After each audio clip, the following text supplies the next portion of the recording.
Guys, welcome back. And joining us tonight, we've got Pugsley. Good evening. And the ever beautiful crazy lady. Hello. Good round of footy? Was Yes. And how is everyone tonight? fantastic. Great. Yes. Very good. Well, no, you are. You live with me. You got to be. Correct. Yeah. And, some good footy over the weekend. Certainly was. Yeah. Making a charge for the finals. Yeah. 5 in a row now. Yeah. I had someone say to me today they've got a feeling that the Knights will be in the grand final. I said, oh, don't get your chickens yet. Excuse me. I think they've got a bit way to go. Yeah. They need to improve on their defence. It was a high-scoring game, but to let the Dolphins, I mean, we're going great. Awesome. But, I mean, Penrith, the Broncos, they're just a step above everyone at the moment, I feel. And they are going to be hard to beat. Yeah. I mean, it all depends I suppose, what, how the system works, who's going to play who and what, but... also depends on injuries and who gets suspended. Obviously, Penrith are exempt from that, so I'm happy. Well, we'll ask that question straight away. Jerome Blue-Eye. We'll come back to that, I think. But, yeah. Anyway, joining us tonight in the nighttime bar, we have the bar boy, Gary. Hi, how's it going? How are you, everyone? Is it bar boy, Gary, or the Hudson Hornet? Oh, well, Berkey. when we're down at the extreme, it's Hudson, and here it's Bar Boy Berkey. Bar boy, Berkey. Righto. Yeah. So, how is things? Yeah, good. Good? Yeah. Parramatta won. Knights won. How did Canberra go? 1. Yeah, 1-1-1. Penrith won, as usual? Yep, Penrith, sorry. Well, you're used to us winning, so Yeah, well, that's Did it. the Dragons win? They got robbed. they played Parramatta, so no. Thanks, Pugsley. Nah, it's all good. They did, I must admit. We'll get into that a bit later, but, yeah. So, word in the bar this week, champion? Well, we've got a couple. So we'll get into the number one. It's from Tony H. Knights have signed Jack Cogger from the Panthers. Should we be going for Sullivan from the St George? And do you think we already have enough halves? Sullivan's already signed a 4-year deal with the Tigers Damn. Oh. When was that? last week. Oh. Yeah. Well, there you go. That was a late question. Very. So, yes. Oh, yeah, I didn't realise that, eh? Yeah. sure? Hasn't been completely confirmed, but However, however, his cousin's neighbours next door, However- cat's uncle told no, him. it's pretty close, done deal. Well, he's probably going to. It's probably the only team he's going to really get first Yeah. grade, Yeah. to be honest. But until that's confirmed, I'll answer that question. No, I don't think we should. You got Cogger, you've got Hastings, you got Gamble. It's a good trio. Yep. Well, I didn't say anything. Gamble time. Now, obviously, Adam Clunes, I'm guessing he'd be moving on. He's all but gone to Super Yep. League. And then, and then obviously you're looking at Kurt as well, who plays a variety of options, but there's a 5'8" there too. So yeah, and he's off to the Dragons. is that confirmed? Yeah, pretty much. I can let the cat out the bag now and say, yeah, he's. It was in the paper, so I can let it out. Yeah, well, that's where he's looking at going. I mean, if the Dragons don't pick him up, there's a number of clubs out there that would be stupid not to, really. I think we're stupid for letting him go. I'll be interested to see why he's coming back to the Dragons, because he was a pretty good utility there before he came to the Knights. Well, you even think, okay, you look at the Tigers. You could fit in handy there at 5'8". That's right. To be honest. But if that's confirmed with Sullivan, which I'm pretty 99% sure it is, Yeah, Kurt will probably play half, Yeah. 5'8" there. yeah. Yeah, good on him. All the best to you, Kurt. Yeah, sad to see him go. Sad to see a few go. Even today, as we've all known of late, unfortunately, Brady Jones is not getting a contract. Oh, really? Oh, Yeah, that's no good. it's bullshit, to be I'm honest. still not sure where he's going. Nah, I mean, here, whole salary cap bullshit, and this is why we're pushing out local talent, homegrown talent. I just hope someone picks him up because he's a champion bloke and a champion player. Yeah. And Some team will pick him up. Penrith, I want Penrith to pick him up because look what they've done with Zach Hoskins. I reckon Brady Jones could go gangbusters down there. Would the UK be an option for him, or I guess it depends, I suppose, who's going to offer him some money. But Brody Jones is too good of a player to go to the UK at the moment, I think. That's my opinion, but yeah, I'd like to see some team pick him up anyway. Parramatta, might be right. Why do you always want to send everyone to Penrith? Penrith's already got good players. Yeah, but Keep saying that. but you look at what they can do I know what with you're their saying. coaching system to young players. And yeah, as you say, makes them better players. Yeah. Zach Hoskins, Jermaine Hopgood, Spencer Lino. You know, just a couple. Moses Leota. They're just... There'll be only one side then. There you go. It'll be just Penrith all the Here's way one through. for you. A prime example, on a different position. Jack Cogger. Yes. Played with us, couldn't get a start. Wasn't that good of a player. Bulldogs, same. Goes overseas. Pretty much same. Goes to Penrith. Bang. Total different player. Now a few people want him. Yep. So I don't know what it is in the water. It might be something to do with the donuts down there at Penrith or something. Nothing to do with the donuts. But- I've always said it's fitness. 100%. And I think it's got a lot got to do with not just Ivan, but the whole coaching system they got there. They become better players. And I'd love to see Brody a night, you know, but unfortunately it's not. So I'd like to see, for Brody's sake, go to Penrith and see what they can do with him. But anyway, just someone pick him up. Yeah. Okay. The next one is from Josh Dean. Highest paid fullbacks in the NRL in 2023. Ponga, 1.4 mil. Turbo, 1.15 mil. Tedesco, 1.1 mil. Latrell Mitchell, 950k. Gutherson, 950k.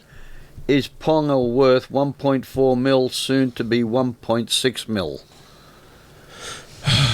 Well, going back, I don't think any player at the moment is worth 1.4 or 1.6 million dollars.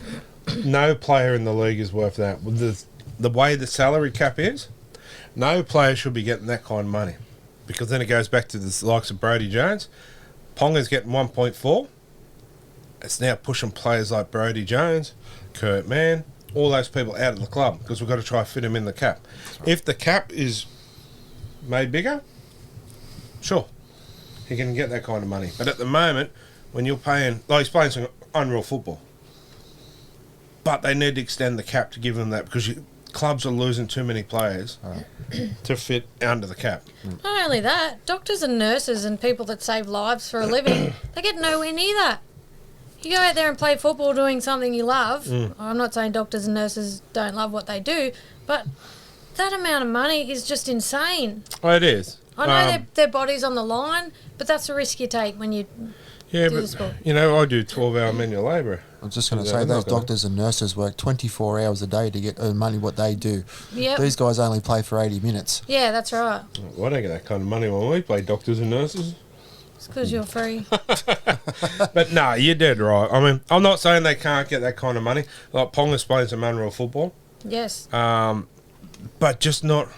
They've got to increase the salary cap, because, okay, what's the cap? What's the cap price at the moment? Stats, Shane, I'm getting a figure of 3 or million. whatever it is. I don't know. Say it's whatever for shits and gigs. Say it's 4. 1.6 next year. That's already gone out of our salary cap. Yeah, that's half. It's a big chunk. That's a big chunk. So even if it needs to be extended, and maybe they can do things like, okay, the cap for the highest paid is 1 mil, and then that. 12.1.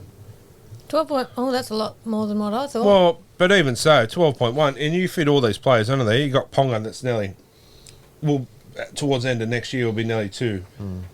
You know, 1.6. You've got 30 players that fit under that umbrella, don't you? That's what I mean. You've also got Origin players who get that extra incentive too when they play. Well, that's Origin. right. You got Bradman Bash. You got both the side 30s. Frizzell. Frizzell. You know, they're all, and then you got Leo Thompson, who's a rep player. 200, is he on 200,000? He's only on 200,000, but like And, how big? and then you got blokes on the sidelines, which you can't help injuries. But Brayley's on what 750? 750, I think. Yeah. So my point is, that's not working under that cap. We're losing so many players because the caps.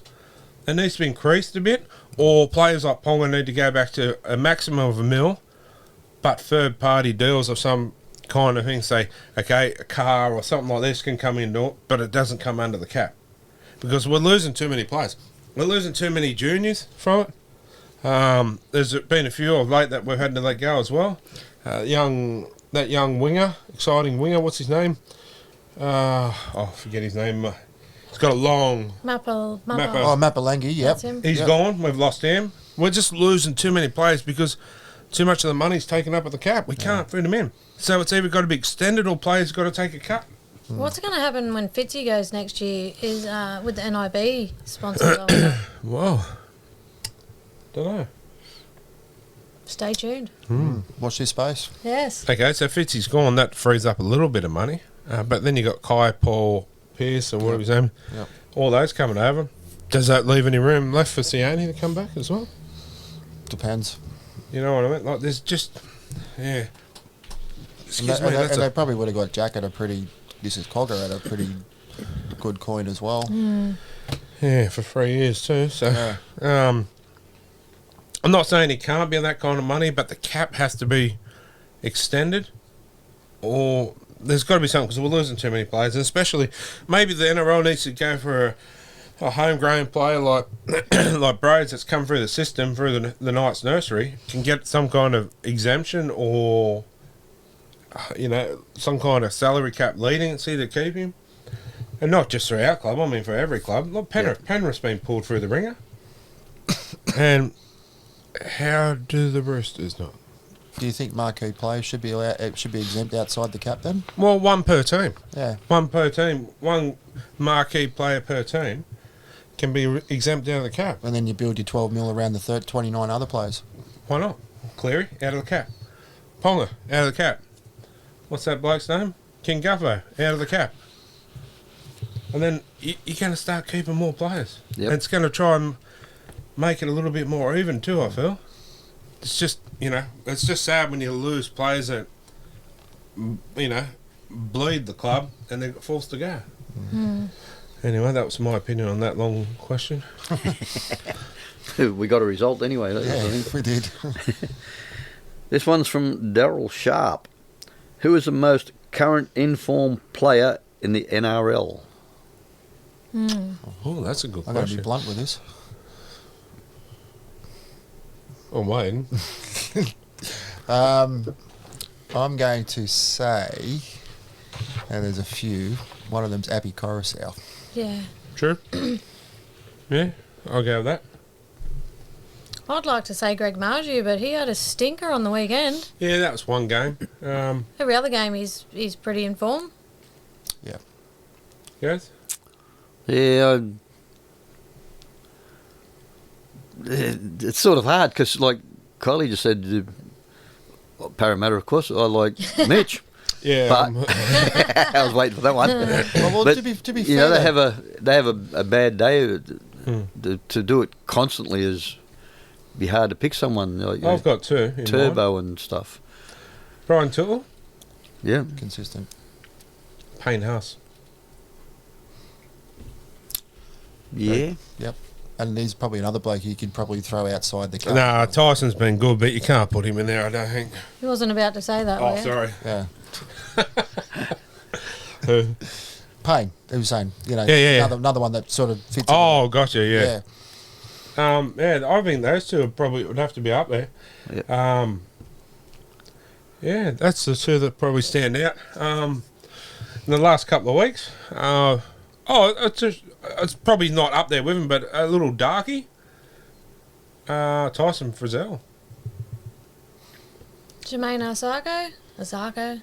He's hasn't he Yeah, got he's played pretty well. a few hat tricks? But I think, to be honest, to me, it's a two-horse race between Tootle and Payne Haas. Like, Tootle never plays a bad game. No.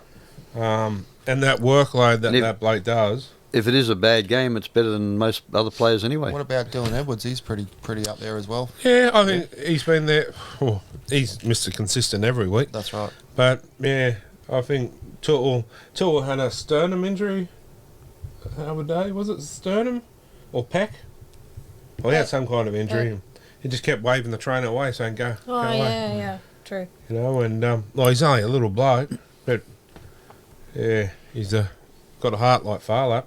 And I tell you what, there needs to be more people in the game, like Brian Tootle and Greg Marju, those type of blokes that just bring the happiness to the game. Should be more of it, but they're my two. I think Payne Haas will probably go close to winning the Dayland Player of the Year. That's my opinion. Yep. For points, but I think Tootle might miss out because he's in a team full of superstars. Maybe it's hard to always get more. I'm thinking Sean Johnston. Yeah. I think that's how you say it. Yeah, Sean Johnson, I didn't think of yeah. that actually. Yep. That's another one. Yeah, he had a blinder last weekend. I still think Haas might take it. Been a long time since the front row, wasn't He's been playing brilliant, hasn't he? it? Anyway, that's a good question.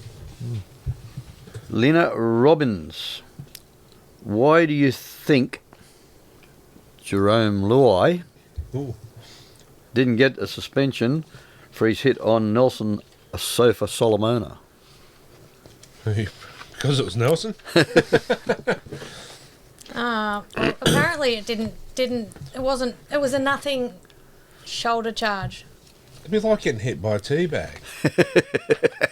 To Nelson, you know what I mean? Like, Be like me doing it to you. but you know what I mean? Nelson's a big boy. It didn't hit his head. It actually, I mean, didn't go through it with a microscope, but to me it looked like it hit Fisher's arm, James Fisher Harris's arm. It actually didn't even hit Nelson. Nelson didn't react to it. But if Nelson's going to react to something. You know, that's just type bloke he is. There's nothing in it. Play on. I don't think there was much in it. There's a lot of people going, but I don't think there was that much in it. Penalty. He's got a fine. That was warranted.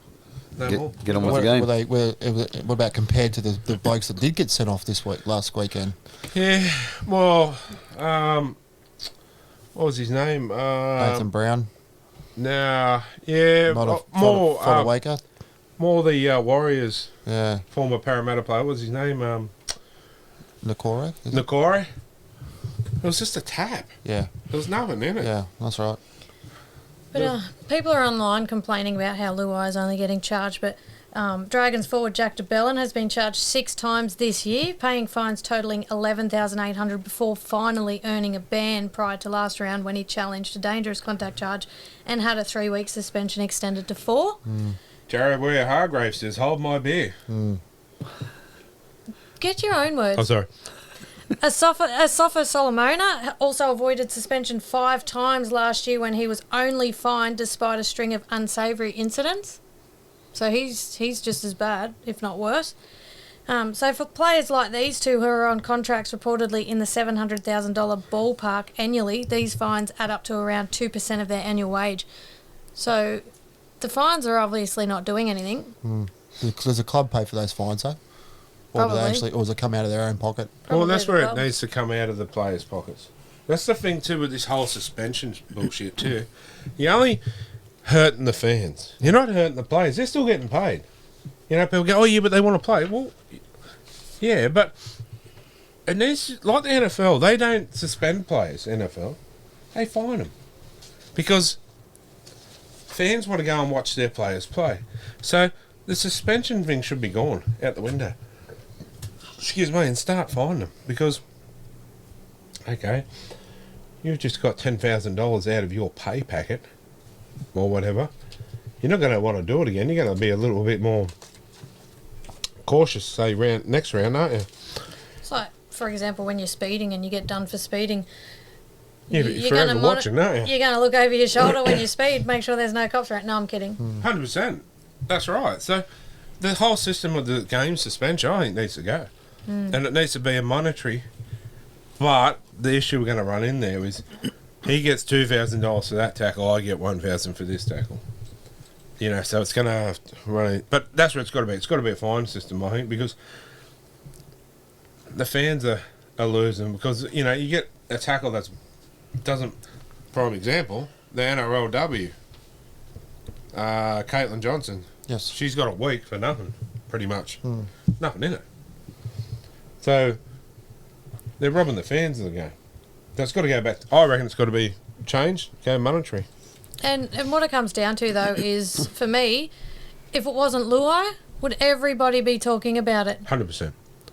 100%. Because for some reason, yeah, he's got a lot to say in the media, but a lot, deserves to be said, because that bloke cops a lot of, like no player deserves to have deference and shit. Yeah. And, he is good at what he does. A lot of people don't sit there and say the good that Luai does either. How he'll stay around after every home game every game, home or away, until every single kid at that stadium has had a signature or a photo. They forget to talk about that. They're just quick to... And because we don't live in the Penrith area, I mean, what they do and what we all players do in the This was community. up Newcastle that I seen do it. Oh, yeah, but I'm talking about what they do in the community that goes unnoticed. Oh, a lot of players are the same. Yeah. That's right. There's not enough media surrounding that. It's just negative. Yeah. Nah, that's Buzz Rough, I'll tell you. On that part of the finding them, the part that's a bit strange with me is they do it 2,000 or something. Like you said, make it 10,000. Next time, 15,000, and make it so it hurts the pocket. But then it comes into the part like Ponga, which is not that kind of bloke, but because there's some others in other teams that just are grubs. Like he's on 1.4 mil, 10 grand out of his pay packet's nothing. You know what I mean? Or even say 2, bang, bang, week after week after week. Yep. It'd have to come to a suspension or something, if you know what I mean. Community service. But if they're only on like 200,000, 10 grand or something's going to hurt them. But instead of suspending them, give them so many hours of community service where they've got to go and do some work with some kids. There'd be too many kids getting autographs. True. There'd be no work getting done. I just think the It's suspension... something else, yeah. Cleaning the locker rooms. With a toothbrush. But I just think the suspension's hurting the fans. Yeah. Especially with some players that are getting suspended for nothing.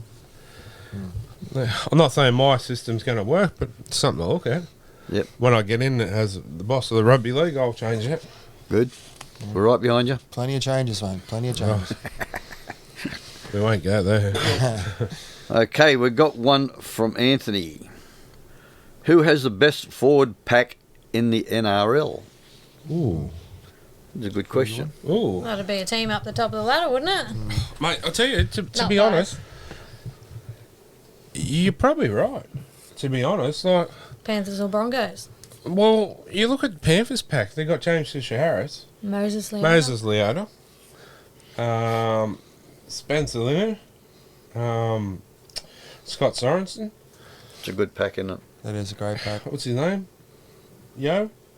Yeah. I mean, Mitch Kenny, like he's unsung hero. and there then you too. got all the ones on the bench. What's his name? Used to come from the Knights. Zach Hoskins. Zach Hoskins. Oh, there's a fair...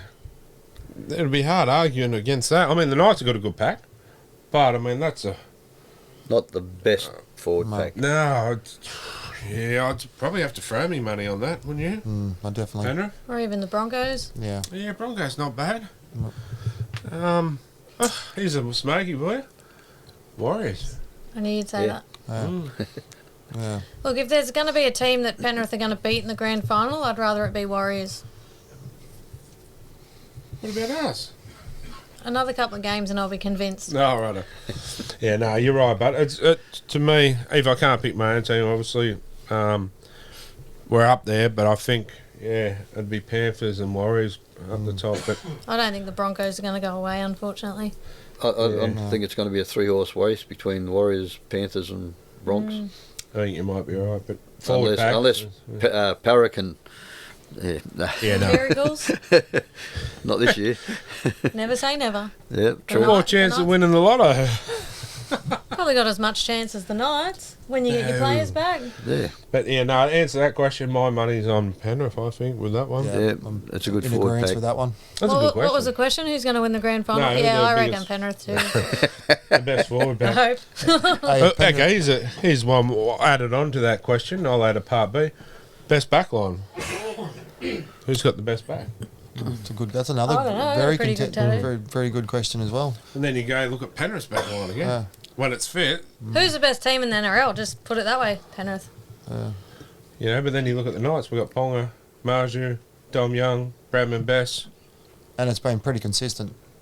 So, I mean, there's a few out there. Yep.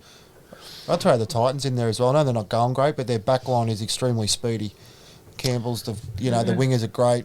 Kelly, and then you got AJ Brimson. Like they've got some great some great players out there as well. They just can't produce Even the every Warriors week. back line again. Oh, that's right. Zibet, I know you're about to say you just hold that fort.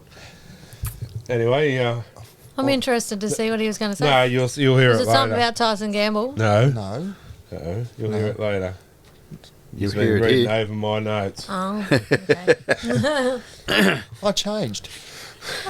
Okay, the last question. Do you think the play the ball should be rolled back with their feet or foot and not rolling it back with their hands? Because a while back they were penalising for doing that. They're getting up and just rolling it through. Yes, Put your foot on it and roll it It's back. supposed to be. that's right. That's how it's always been. It's not a play the ball if you don't use your foot. Or you've got to at least attempt to use your foot, I believe. Well, attempt or not, put your foot on the ball. And you roll it. That's right. But I get sometimes you... It looking drives at- me insane when they do a half-assed effort. But why aren't they getting penalised? That's another one. When you play the ball, you've got to be square. But all of a sudden they go, okay, we'll just play it a little bit to the side. Blow that whistle, penalise them. Yep. Get it out of the game. That's Yep. another one to fix. On the same token, it'd be nice to see games just flow. Oh, yeah. Yeah, it would. Like, even the other night with the Penrith game, the fatigue clock went for, was it 6 minutes before a stoppage? I guess the players don't like that, hence why they like a little stoppage. But I mean, if you're as fit as them, you could probably handle it. I mean, it's such a quick game. Like they get up, half play the ball. That's why there's so many penalties in the ruck. True. Some good questions this week. Very good. That last one was a good one. Who was? Yeah. I wonder who sent that in. I wonder. Gary Glitter. Well, that's all we have for this week. Keep them coming in. We'll keep reading them out. Thank you. All right, guys, we'll take a short break and a few messages from our sponsor.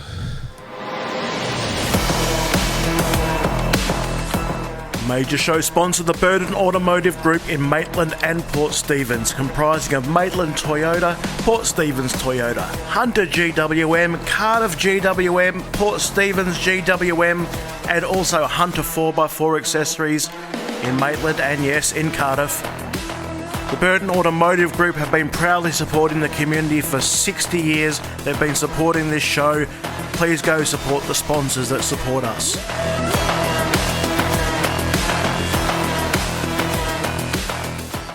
All right, guys, welcome back, and it's that time of night again. Time we go up for the rush quarter of an hour. How are you going, champion? Well, mate, another win, good as gold. Oh, mate, it's good to be on the winner's circle, isn't it? It feels strange to have this much hope. It scares me a little bit, but yes, it was one of those games. It was actually pretty ugly. I think the Knights on paper were probably a much better team than the Dolphins were, but the great thing is that's a game that we didn't win last year, when we really should have, and on Saturday afternoon we found a way. Mate, it doesn't matter how you win as long as you win, isn't it? That's it, 100%. No, it was good, but yeah, not a bad ground either. It looks quite nice over there. So my question for you is, do they deserve a team in the NRL over there? We actually spoke to Jared Wallace today from the Dolphins, and I did my best not to rub the result into his face. So I asked him about that instead, and he told me last week that he was open to it but wanted to see how they'd react to the doubleheader, and he came back just saying wonderful things. He said that the atmosphere was outstanding during the week. There was people that were excited about the game, and then the fact we had 45,000 there at Optus Stadium, he said, look, obviously front rowers don't make those kind of decisions, but he said if it was up to him, he'd have his vote. I know we saw it fail with the Western Reds back in the day, but it's a different era now, and we've seen rugby union make a resurgence there. I think if marketed right, it does make sense, and my tip would be the Western Bears or something similar, get the Bears back in the competition via Perth. Yeah, I don't mind that, actually. The Western Bears, not bad. I was always a big, firm pusher for the Reds. I liked the Reds back in there, but no, I'll go with the Bears. Yep. And yeah, our editor, Adam, he lives over there and was at the game, and yeah, there's a lot of Knights fans over there too. that he knows of and, has a bit to do with. But there also, God, there were some Rabbits fans. Well, I think you could end up in Timbuktu and run into a Rabbitohs fan. I think that's just the way the world works, unfortunately. But you're right. I saw the contingent of Knights who were there. I don't know how many travelled, but it looks like there were quite a few locally as well. But that's the beauty of the club, is that Newcastle could play in Cairns, in Perth, in Darwin, wherever. You're going to find a big group of fans. I think it was over in the WWE. There was a South jersey in the crowd. Was it South? There was a Knights one too. And the Knights one too. So, yeah. And I think someone had a sign from the Knights. So, yeah, that's their claim to fame. Random Knights and random South guy. It doesn't shock me. No, good game, but, mate, like I said, we could have improved in some spots, but poor old Greg Marju. Mate, you won't see him play like that again. No, and to be fair, the Dolphins targeted him beautifully. They've got Jermaine Osako, who's got a new lease on life this year, and is an incredible leaper. Greg's known for his power carries. His defence has certainly improved this year, but he had that slip over early, and I don't think that helped his confidence a lot. And then, outleapt by Osako on that incredible try too. But to be fair, if that's going to be Greg's worst performance of the year, you can live with that. It wasn't through effort or doing silly things. It was just one of those where I thought the Dolphins played him pretty well, and I was surprised more sort of teams don't target him and contest in the air, because I think he's got pretty safe hands. That was his big knock, was his defence, and they said, his hands are no good. I think his hands have been outstanding this year, but I'm surprised more teams don't go after him in the air. He's only human anyway. Well, he can't play good every week. And tell you what, I wouldn't trade him for anyone. No, he's one of the most improved players in the competition. And I can't wait to see him next year. I don't know who'll be paired with him. Anari Tuala's just re-signed today for a year. Dylan Lucas for 2. I think the writing's on the wall now for Brodie Jones, just as roster spots. I don't think he'll be re-signed. But... still a spot or 2 for next year pending. Yeah, unfortunately, Paul Broads is left without a club, but I'd like to see someone pick him up. It reminds me a little bit of in terms of storyline, he could do what Luke Yates did, and I'm sure you remember Luke, came through the junior systems, pretty handy football player, could play on an edge, play at lock. He's gone to the UK and had a wonderful career over there, and I'm not saying Brody won't get an opportunity in the NRL, but I'm sure he'd get picked up in the Super League. And you hear so many players, Jackson Hastings, one of them, that go over there and just have the time of their lives. There's got to be someone out there, whether NRL or it's the Super League, someone out there that's going to pick Broads up. Like I said, I'd be shocked if no one did. He's a good enough player to get a contract. It just depends whether he'd be willing to go away from home that far. It's a fair distance, as you know, but he'd do a great job over there. Yeah, especially with Fitzy going, it might be an opportunity for him to go with a mate, Oh, mate, there's a lot of ex-Knights, particularly forwards. Sam Stone's another one. He's at Salford, I think, over there, going really well. So, yeah, Sione, Jesse Sue, Tex Hoy. Yep. Just plenty of nights. But yeah. I don't know where I was going with that. Anyway, but looking forward to this week, mate, back at home. Bumper crowd. It's a double header, I believe. NRL W playing before the men. So I reckon it'll be on a Sunday arvo. She'll be sold out. And yeah, we can do. It's going to be hard. A lot of people go, "Oh, yeah, it's only the Dogs." You can't go into the last few rounds going, "Oh, it's only the Dogs." I think they're putting the best team on paper they have all year. Luke Thompson's back from, I think picking up Leon Knight was a good pickup. He'll come off the bench. Obviously, Kickout's back and playing. Their halves pairing is probably as good as it's gotten this year. So it won't be an easy game. The Knights, again, on paper, the quality is there. It's sad that Bradman Best won't be playing, but Anari Tuala will come in and do a job. And Daniel Saifidi on the extended bench. I don't know if Adam O'Brien or risk him, but we'll wait and see there. Going back to the game that they just played, sorry, I couldn't get a word in edgeways, so I will now. My bad. What's your take on Fitzy's hip drop tackle? Yeah, it's one of those ones that watching it live, you're thinking, well, what is he meant to do there? Because I forget, I think it was Asako that had clearly popped through the line. So it's not like Fitzy's grabbed him and then fallen down. Fitzy's had to dive at him at the hips. I thought it was pretty stiff. And the hip drop, I feel like, I know the players have worked on technique with it too, but I do feel like they've softened the ruling around it for the past few weeks. Yes. So for it to be a bin, I was a bit dirty. And saying that, I think the Knights played putrid footy when Fitzy went off too. They panicked and leaked 3 tries. But I thought he was stiff to be sin bin, that's for sure. Yeah, see, I said to Smitter, what are they supposed to do, tackle with straight legs? I felt it changed the complex of the game. Yeah.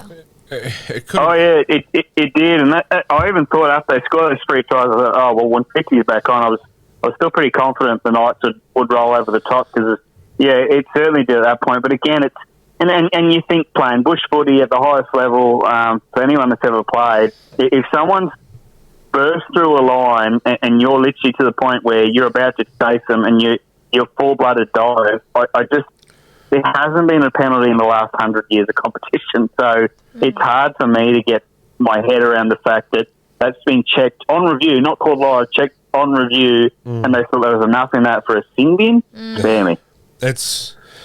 See, I'm not saying the hip drop's got to go, but there's got to be a better interpretation, so to speak, of the rule. Like the young fellow that played for Penrith, Sonny Luke, when he done a hip drop, he's like, weighs one of your butt cheeks. Well, he's not that heavy. He's probably like 20 kilos springing wet.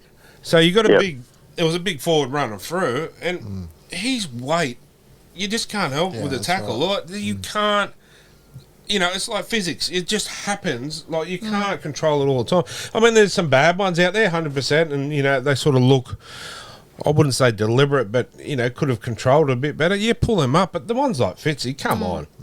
Yeah. Move on. If at worst, pull it up, mate, just watch it with your hip drops, penalty, move on. Wasn't did he get fined for that as well? I haven't checked the judiciary. I apologise. I know I basically checked to see if any Knights were going to be rubbed out through foul play, and they weren't. But I'm unaware of the fine situation. But no, I agree with you. I mean, the glowing example of what a hip drop is the one on Jackson Hastings last year from Pat Carrigan, who isn't I'd never call Pat Carrigan a dirty kind of player, but that was okay. Yep. Used his body weight to pull down and cause severe injuries. That's why they've been scared of it, because of the injuries we've seen from it. But Shibane Asako, who I love as a player, certainly I think might have played to that one a little bit, because I'll tell you what, he was up and sprinting straight after. Yeah, well, I mean, it's over and done with now. I'm just glad it didn't cost us a game, which it could have. Yeah. Well, there was a moment at the end of that game, watching it, where I saw Fitzy and Jared Wallace having a few words after it, and I'm thinking, I know J-Wall really well, and he is one of the great nigglers in rugby league, and as we know, Fitzy's right up there too. So I asked Jared today, I said, oh, is there a bit there? He said, oh, no, we're great mates. So I was just asking Fitzy if he's going to continue to have his spray paint sponsorship when he goes overseas, because he's obviously spray painting grey bits in his hair. So it was just a good bit of banter at the end of it, which I enjoyed. Mate, that's awesome. I love that kind of stuff in the game too, and it's what happens on the field stays there too. And like you said, they're good mates, and it's good value. It's good entertainment, and I mean, I'm hanging by the seat for not this week but next week's game with South. Yeah, South with my man Tyson Gamble and Latrell. Cody Walker. Oh yeah. We've got a opening day at the Knights this weekend, so I'll be sure to get into Tyson's ear about next week. You better get into Cody Walker. I mean, it's just been nice the way they've embraced being the unlikely sort of spine. And I've seen Jackson Hastings and Gamble post a little bit on social media about it, is that they certainly read the comments online, and they hear the comments saying, oh, well, Gamble, Hastings, Crosland, Ponga, how's that going to work? Well, but they've certainly found a way to make it so. I can't say enough good things about the way Jackson Hastings controls that team. And I don't want to make light of Mitchell Pearce, the football player, because he's incredibly talented. I would argue what Jackson does in terms of organisation is on par with what Mitchell could do at the club. And I would say Jackson would be okay with me saying he's probably doing that with maybe not the same natural skill level, but geez, he's a hard worker, and what he's brought to our club. I know he had a few people offside for whatever reason at the Tigers. It's clicked. I know Peter Parr, for example, loves Jackson, loves him as a bloke, loves his family. I hope he signs an extension. I'd love to see him there for the next 5 or so years, because as good as Ponga's form's been, all of that, the big unsung hero for me this year is Jackson Hastings. I hate to say it, but I will. Before there was any rumour of the Knights even looking at Jackson Hastings, do you remember a certain person saying we should be going after Hastings? Do you remember that? Mm. Yeah, thank you. Anyway, I'll take that claim to fame. But yeah, I'm a big fan. I've always have been of Hastings. Well, it was either him or Luke Brooks, wasn't it? No thanks. I was always on the Hastings. No, but that's what they were discussing. I was always on the Hastings before the even Knights were even looking at him. That's right. You know, I've always been a big, and well, it's showing. But I was never always a big fan of Gambles, to be honest, because he was so good at what he did, and he was on an opposition team. But now he's with us. Different story. Oh yeah. So yeah, I'm a big fan, mate. I hope we stick with, all barring injuries, with Ponga, Gamble, Hastings combination. It's just, and to be honest, no disrespect to Jaden Brayley, but Phoenix Crosland, I tell you what, he's earned his spot in hooker, isn't he? It's going to be hard to. You know, the good thing is, and Jaden Brayley, I can't say enough of the good things I think about him as a player. He's had a wretched run with injury. The benefit of how well Phoenix has gone and how well he's transitioned to that 9 spot means that there's no pressure on when Jaden's back fit and firing, and I believe he'll be right for round 1 next year, if I have that right. He doesn't need to play 80 minutes, and I think that'll be beneficial for a bloke that's now had, I think, 3 ACL injuries, or at least 2. I think it'll be beneficial to easy men playing for half an hour, 40 minutes, 50 minutes. Yeah, Phoenix Crosland has gone from someone that, let's say, casual fans like to bash online to being revered as a god. I'm sure kids at Newcastle High School want to have the Phoenix Crosland haircut these days. He's been outstanding. He really has. Oh, credit to him, mate. To be honest, I'll put my hand up here, Jill, and say when I first saw him at hooker, I went, oh, no, not really. I think he's better off the bench, are you? I eat my words, mate.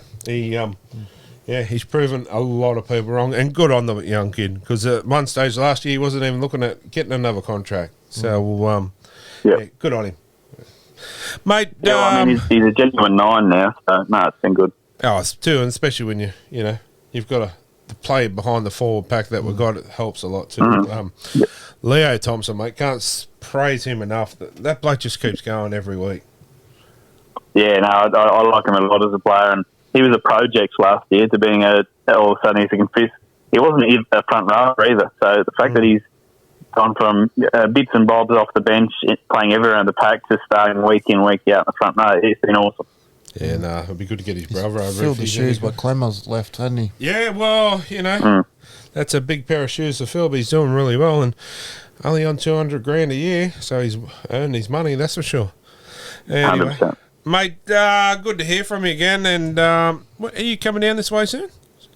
Yeah, I'm down. When are we down? We're down during the South game. Actually, I think it's going to see a mate of ours play for the Broncos in NRLW. The great Romy Titles back in Newcastle, so we're going to watch her, and then we'll watch the men's game too, obviously. Oh, we'll have to catch up, and might even be able to swing you over on the show that week. Yeah, that sounds good. Awesome, mate. Mate, we appreciate you once again coming on, and all the feedback from all the fans out there. They are loving your input each week. So from there, not just from us, but from the fans, we appreciate you every week, champion. I appreciate your line. I appreciate that. Thank you very much. All right, mate. We'll take another short break and be back shortly.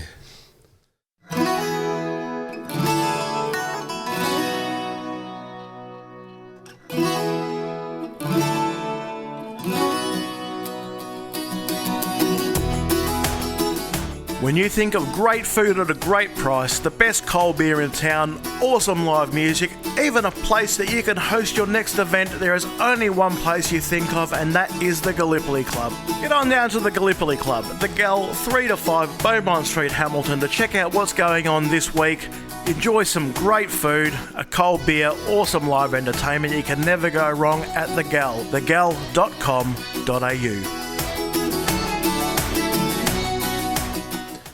All right, guys, welcome back. And set time of night. Time for what caught my eye first up, and we'll go with you first, Crazy Lady. Yeah, no, we'll start with you. Oh, okay. Well, what caught my eye was Dallin, DWZ. Three players were tackling him, but he still managed to pop the ball out. A brilliant pass to Sean Johnson, and scored. I mean, yeah, that was a massive, huge.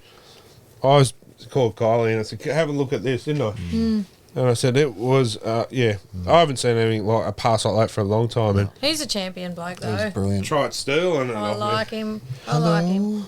Yeah, he does a bit of singing too. Hello. I was waiting for it. So, yeah. What caught your eye? Yes, okay. What caught my eye was the Manly versus Roosters game.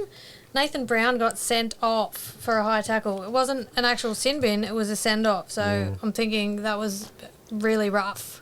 Considering the bunker can see it, replay, this is not the ref's fault. The ref will go, it looks high to me, yeah. But the bunker can sit there and watch replay after replay after replay. Why are they not getting it right? Here we are talking about suspensions and fining players and that for not getting things right.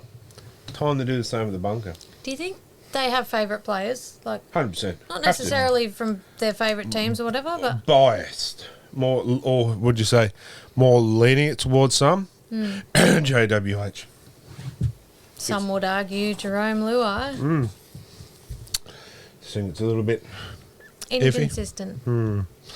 Pugs. All right. Well, what caught my eye this week was in the Broncos Cowboys NRL women's named Mele Hufunga, who scored 4 tries in a game. Only now the second lady in the history to score that, and the first one was Nakia Davis-Walsh back in Inception for the Roosters. I thought the way she played was outstanding, and so I thought she was a bulldozer in attack. I just enjoyed what she produced. Fair enough. Yeah, but big Gaz. Mine was with Wayne Bennett after the game, just giving one-liners and evading the questions of the reporters. Phil Rothfield put him down as a bad advertisement for the game. He can talk. Hello. No one wants to hear him talk, really. But yeah, just one-liners and evading the questions and stuff. Like, just come out and say, the team wasn't good enough, Yeah. and own up to it. Unfortunately, he's been like that forever. But yeah, I mean, he could say a little bit more.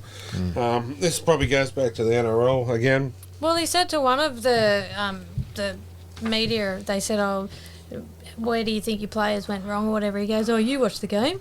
You decide for yourself." Yeah, well, this is what the NRL needs to step in and say, look, Wayne, come on.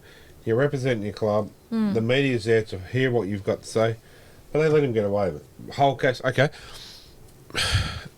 Ricky Stewart, if he walked in, so to speak, do you reckon the NRL would let him get away with just saying that? Nope. They'd want to, Ivan Cleary is a good caser. Ivan Cleary speaks well. And I believe he also gives praise to the other team. Trent Robinson doesn't. Nope. How does the St George coach go? Because Wayne Bennett probably expected his team to be in the top 8, top 4 even. And St George coach would know a lot about being down the bottom of the ladder. Oh, I actually like the interim coach. Yeah.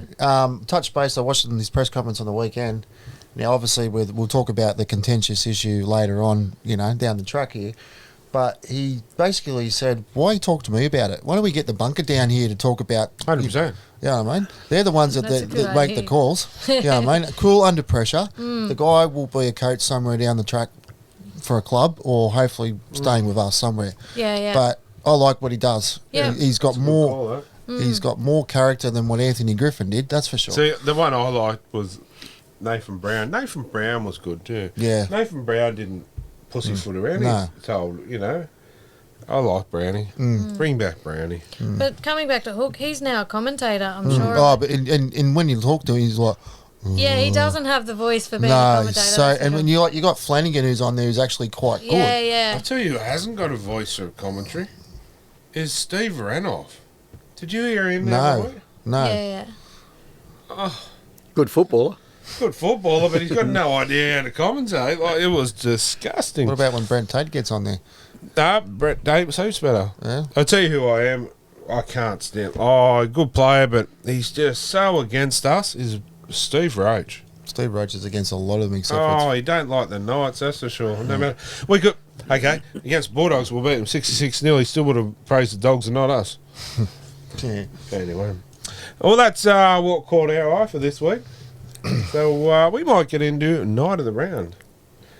And I'll start off. Sure. My 3 went to... No, it wasn't Tyson Gamble. It was Tyson Frizzell. Oh. That bloke never has a bad game and always puts in 100% effort every game. Week in, week out, from start to finish. Yes. So he gets my 3. Ponga, another pretty standout game, I thought. Good with the boot as well, so he got 2. And Gay Guy got my 1. I thought he played pretty well. Yeah, he's been playing really well. So, I mean, it was hard for him not to get 2. If it wasn't for Ponga, he would have got 2. But my special mention goes to Lockie Fitz. I think Lockie's been playing well this last season as a Knight. I think Lockie's been playing rather well. I know he got sent off for 10, but yeah, I just like what Lockie's doing, and yeah, big fan of Lockie's. So he got my special mention this week, Kylie. My 3 go to Ponga. He makes a massive difference in the fullback position. Like he belongs there, and he just 100% he does, but also I must say the players around him, like the Gambles, the Hastings, is making his job at fullback easier, which is just a full puzzle. It's working the puzzle, but you're dead right. 2 go to Gagai. He's very underrated, as I just said. 1 goes to Fitzy. He played well. And that hip drop sin bin was a bit harsh, but yeah, because he's not a dirty player. He was just unlucky. Yeah, very unlucky. But yeah, playing some good footy this year, that's for sure. And, I mean, he's going to kill it over there in the UK. Corey? Yeah, I'm pretty close to what Kylie's got there. Ponga 3, Gagai 2, but I gave 1 to Phoenix Crosland. Yeah. Oh, he was hard to leave out. Yeah, he for was sure. hard. He was hard, very hard to leave out. But yeah, but I will say too, this is not a special mention. This is more of a head up mention to poor old Greg Marju. Oh yeah. He Champion. won't play like that this week. Nah, champion guy, and I just think, his head went down, and no matter what happened, it just didn't work. He did score the winning try, though. Yeah, true, but I mean, everyone said years ago, Edric Lee, was just his smile around the place just brightened the club. Well, Edric left, and I think he's took over. He's just such a happy guy, and yeah, champion bloke. Talking about Ed, is he up at the Dolphins? Yeah, but hasn't played, I don't think. Yeah. But I'd like to see him get a run. He's a good bloke, Edric Lee. Gary. I gave 3 to Frizzell, 2 to Ponga, and 1 to Crosland. Pretty much all write yourself in. So it's between Frizzell and Ponga. It's almost a split decision there, isn't it? Yeah, to be honest. Give him a point each. Point each. So Knights of the round this week is Ponga and Frizzell. So, Hard to split that one, that's for sure. Very hard. There's been some really good performances through the club this year, so it's looking good for us, that's for sure. yeah. And another good thing, too, they won ugly, if they want to call it that. Yeah, if you can call it that. Yeah. Well, we might jump into the team list too. Just do the team list quickly while we're the Knights. We'll do the Knights men's while we're here, but might as well do the Knights. Number 1, Kalen Ponga, Dominic Young on the wing, with Greg Marshall on the other, Dane Gay Guy and Anali Tawala. Bradman Best isn't feeling the best, so he's out this week. See what I did there? Yep. Tyson Gamble and Jackson Hastings in the halves. Jacob Saifiti's been named, but I thought he was odds on the play. Maybe a fitness test late. Yeah, it could be. Phoenix Groslin, Leo the Beast Thompson, Tyson Frizzell, Lockie Fitz, and Adam Elliott. And I've just lost my other piece of paper. Don't worry about it. And on the bench, we've got Kurt Mann, Brody Jones, Jack Heverington, and Matt Crocker. Pretty good bench. Two of our unfortunate ones leaving, Kurt Mann and Brody Jones. So I hope they have some good game. You want to do the Dogs? Yeah, I've been stitched up this week. There's no hard names to pronounce. Oh, that's a shame. I need to zoom in. I can't read them. Okay, Who printed these out? So at fullback, we've got Dang. Jake Avarillo, and their wingers are Blake Wilson and the Fox, Josh Adokar. In the centres, we've got Jacob Carraz and Braden Burns. In the 5'8 position is Matt Burton, and the halfback is Toby Sexton. Locking the scrum is Ryan Sutton. The second row is Jacob Preston and Viliami Kikau. The front row is Davida Pengai Jr., Max King and Reed Money. And on the bench, we have Kyle Flanagan, Luke Thompson, Liam Knight and Corey Waddell. Jaden Ockenball. It's on the reserves. Huh? Yeah. I'm wondering, I'm going to put this out there. I have a big Viliami kick-out head. Mm-hmm. I'm thinking, if there's Bulldogs supporters out there, they come up to us, we take the head to the game, we'll give them the head. We'll even try and get it signed. Oh, we can do that? Yeah. Are we Bulldog supporters out there? Yeah. I've got... It's no good to me anymore. yeah, well... Unfortunately, the Kurt Mann one's seen better days, but got a bit wet and bent in the... We'll have to take that for the last round. But, yeah, we'll do that. That's the Crazy Ladies giveaway for the week. So I'll have Crichton next year. yeah, well... the Canterbury Panthers. Canterbury Panthers. Well, looking at that lineup, it's going to be a good game, I think. Yeah, the halves battle, forward battle, out wide in the wings. It's going to be a close I one. like I like Jake Avarillo. He's a danger guy for them. Yeah. Carraz, we should never have let him go, to be honest. He was a Knight. Couldn't get a start at the Knights, but going to Canterbury and killing it.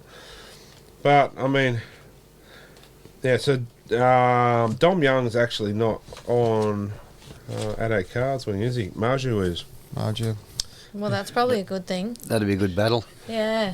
Because I think Marzu's better at defence than Dom Young. Marju will be out for a big game this week. Yeah. Yeah, how do you see this one? From a non-Knights or Canterbury? Yeah, look, I tipped the Dolphins last week. About 5 minutes before the game started, just before cut-off, I changed it to the Knights, and I'm so glad I did.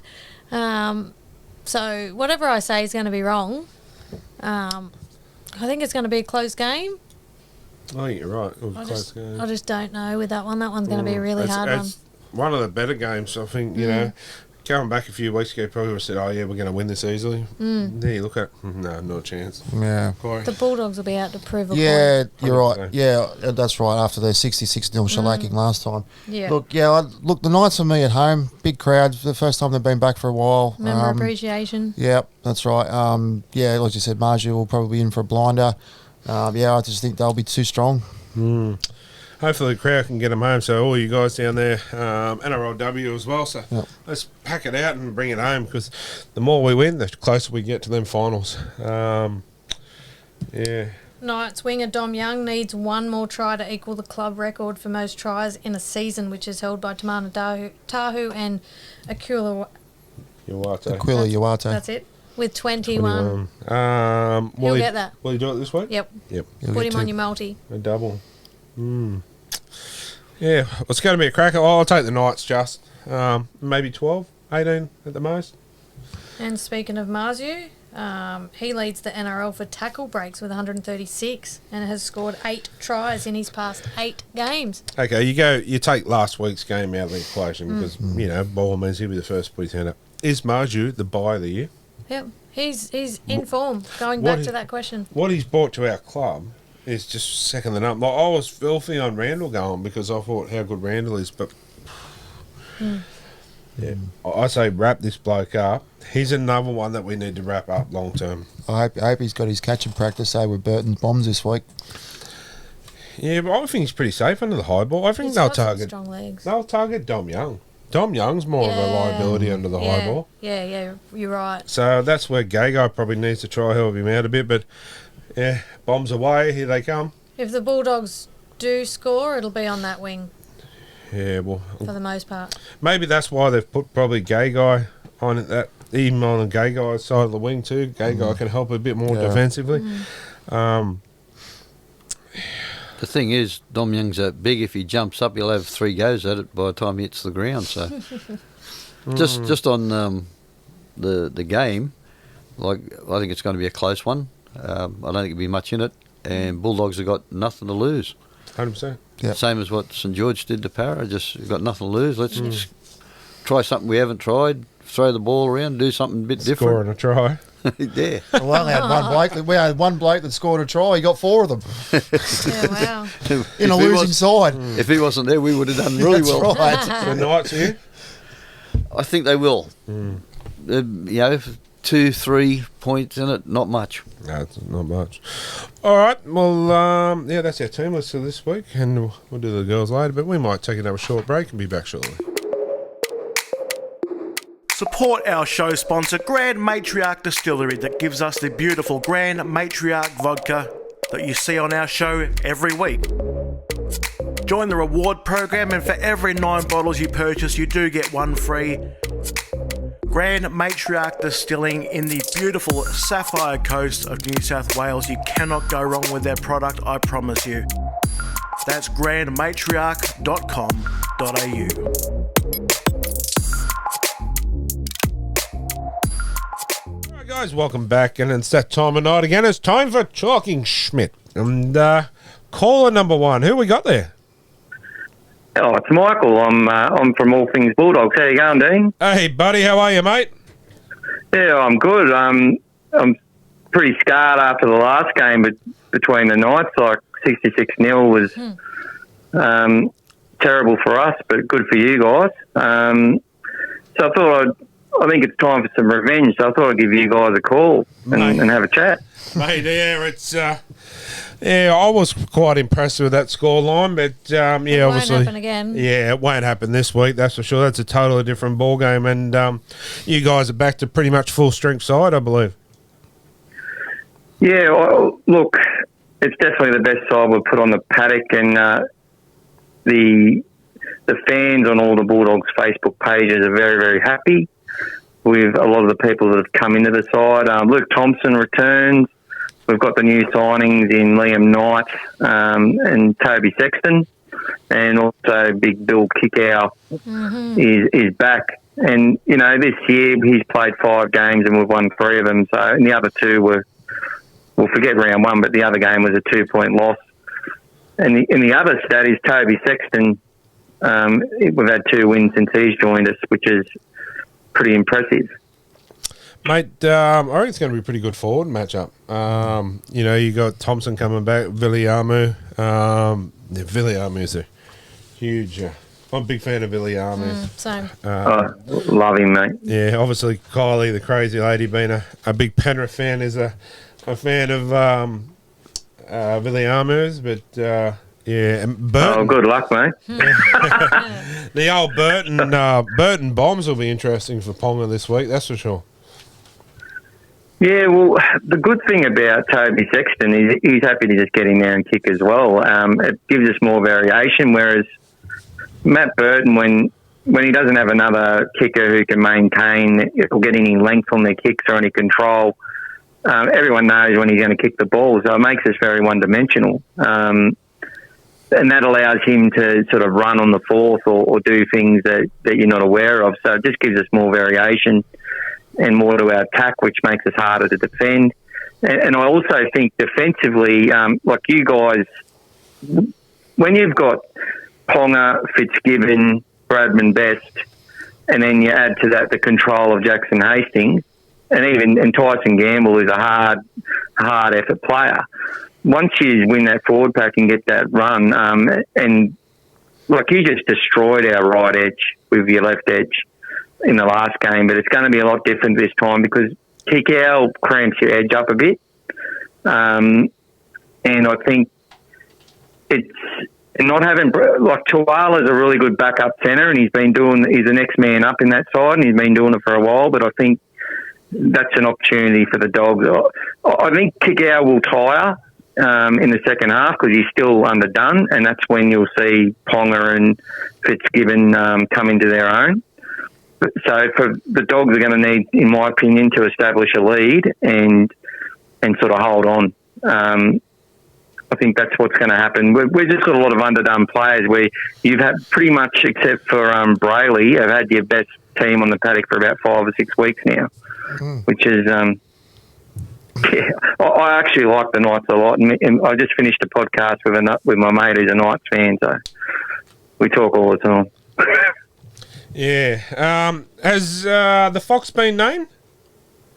Yeah, he's back. He came back last week. He actually he gave away 3 stupid penalties. A lot of our senior players like the Fox, Burton, Marnie, they try too hard to make up for some of the deficiencies.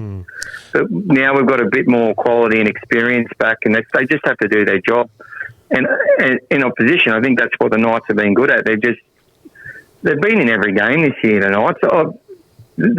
Their coach should never have been under pressure. They've been just absolute destabilisation talk. And he's a good bloke as well. I don't know what they're trying to achieve by and I sort of think, well done to the Knights for getting, and the players for getting in there and putting some wins on for their coach. You know what I mean? Oh, 100%, mate. O'Brien, we back O'Brien 100%. I mean, yeah, look it's turned around. Like I've always said from the start of the year, it's going to take time. We're not going to, be a premiership winning team overnight. And, yeah, I mean, the Fox, if he wants to put another 3 penalties early away, mate, he's more than welcome to do it this week. But Dom Young and the Fox, that'll be a good matchup in itself. 2 of the fastest men in the league. Are they on the same wing? Same wing? I wanted us to get Dominic Young. He was actually probably your worst player against us in that 66-0 win. He was out of sorts that day, but he's just, him and Marju, like their leg drive off the back fence, it's sort of like the Warriors back three. It makes such a difference to your forwards who can, when those guys can take those runs, your forwards can just get in there and tackle and hold up the middle. And for him, they just never give up on the play. And that's the type of player you want in your side. I think it's an absolute tragedy that he's going to the Roosters. And, mate, so does about 30,000 Novocastrians, mate. That's, yeah. And they've now got his brother too, Dom Young's brother, the Roosters have picked up. So from England? Yeah. What was he? Yeah, he's now? I think he's over there now. He's ready for next year, so he'll have both the young... both the brothers. But Greg Marju, yeah, I'm a big fan of his too. Like, he's just, yeah, he'll take his spot. But, mate, there's going to be some good tassels this weekend. With Burton, I want to see the Burton Bombs, and, it's going to be a real classy game, I feel. And, we're not going to have a 66-0 scoreline like last time, that's for sure. I definitely don't think so. Look, I think that this is even if the Knights were to lose this game, we seem to go better against the Knights at their home ground. Is it old boys' day today, this week for the Knights? No, I think it's last game? Sharks. Yeah, against the Sharks. We usually have the last. Yeah. Members round. Yeah, this week's members appreciation round, which will be a full house, and there's a double header. The women's are on beforehand. Well, they're going good too. They won the comp last year, didn't they? Yeah, we won the comp, but yeah. I think they're in second spot at the moment. Second spot, so hopefully they go well. But it'll be a bumper crowd, mate. But the Dogs get a fair following wherever they go.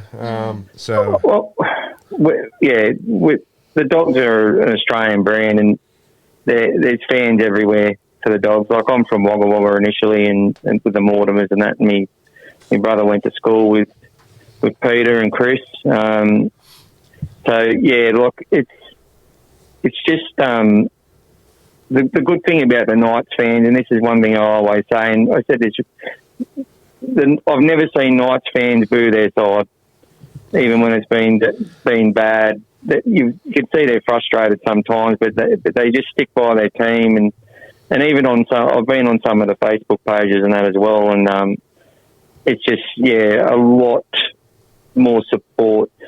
Doggies fans are. I think a lot of us got used to our success over a few decades, and it's just too hard to cop the way we've been going for the last 4 or 5 or 6 or 7 years, actually. So. Yeah, no, they're a good team. They're only going to get better next year with Crichton going there. And Blake Taff. Oh, that hurts. Blake Taff's also gone there. I love Blake Taff. Jake Everill's my favourite player, so I'm dirty on the club about that. And I've let the chairman know. What's the go with Paul Alamotti? Is he still staying, or what's the go with him? Well, it was announced at the end of last year that he had signed a 1-year deal and or did a 1-year extension. But I think he and his manager, Big Willie Mason, the Newcastle boy, he was giving him a lot of raps, and there was a lot of fanfare about him, and he's an under-19s Blues rep. And look, I think he said no to the 1-year extension, and I think it may cost him because he's one that did a lot of tough runs all year in a team with no go forward, and sort of has struggled with no sort of cohesion out wide to defend. Very, very young, a rookie, expected to do big things, which is never a good situation in a poor team. And, sorry to be so drawn out. I like to rave on, but he, I think they might extend him for a year. This talk about the Cowboys and offering him big money and stuff, I'd never subscribe to that. I think that was manager talk. Look, a lot of Dogs fans have already lost faith in him. I haven't. He is a little bit. He's not the fastest centre, which sort of goes against him. But there's a feeling he might end up in the back row at some point. But you want your back rows to be fast these days as well. Like speed is everything in this game. What's old mate that they're getting rid of too? Raymond Vitala Mariner. Yeah, that's the captain. No, he's the second rower. Who's the captain? Well, one of my mates asked us on Twitter today, is Raymond being left out of the side, or is he injured, or what, or are you not picking him, or does he not want to play? And Gus just said that Raymond is out this week, but he'll be back next week. Right. So, look, we heard rumours about the news that come out. There's a Bulldogs kennel for him and stuff like that, and there's a lot of rumours going there, and there's a few geeks that post a lot of crap, but there's some actual real stuff come through there, and he was basically, so I think he was unhappy moving into the middle off the edge, and it's been a case where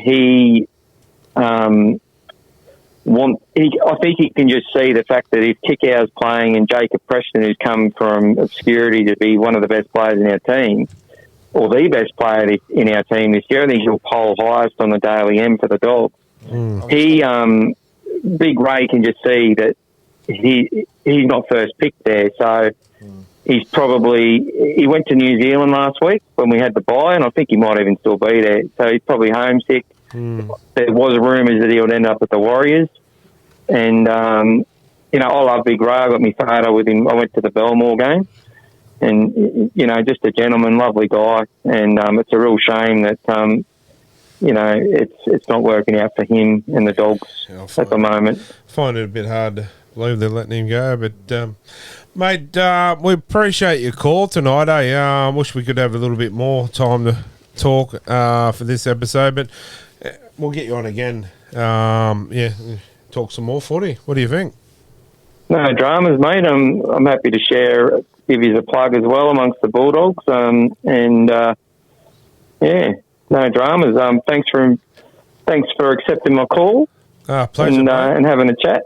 And we'll talk soon. Thanks, Dean. Pleasure, Thanks, mate. crazy wife. Take care. I have to be crazy. Oh, they're all crazy. You have to be. It must be love, they say. Yeah, it is, mate. I'll tell you what, but, mate, we might have a chat next week and see who wins, And, yeah, we'll appreciate your call, but we'll talk to you off air, buddy. Oh, no dramas. We'll do a wrap-up later. Sounds Take good. care. Are you looking for something a little bit different, perhaps? Something a little bit out of the ordinary? Head down to the Liquidators Raymond Terrace. Liquidators is a discount variety store. They specialise in all sorts of different home decor items, candles, even hardware. There's costumes and wigs for that fancy dress party. There's art, all sorts of things that are a little bit different. Liquidators Raymond Terrace. That's 34 William Street in Raymond Terrace. All right, guys, it's time for caller number 2. Who we got? Lisa. Hey, Lisa, how you going? Good, thanks. What's your question for us tonight? What do you think about Jack Cogger coming from Penrith back to Newcastle? Seeing we've got the crazy lady on the panel tonight being a Penrith fan, we'll ask her first. What do you think? Oh, well, me being biased and everything, coming from the Penrith system and having some Penrith germs on him now, he should play really well. You've heard it there first. Yeah, I'm not too sure. I guess time will tell how he goes. I can only benefit from being in the Penrith system for 12 months, playing under Ivan. I know a lot of people say he's going to play backup. I just can't see, and I'd hate to think that the Knights will be breaking in a combination of Hastings and Gamble up. Maybe he's just going to play backup, like reserve grade. So time will tell, but if he plays like he's playing, well, it's going to be good for the Knights. Yep. Corey? Me personally, I don't understand why he's actually come. If he's going to be playing first grade, if he wants to play first grade, I don't understand being reserve grade, in my opinion. I guess they're all going to fight it out, but Yeah, unless they're thinking of putting Gamble at 13.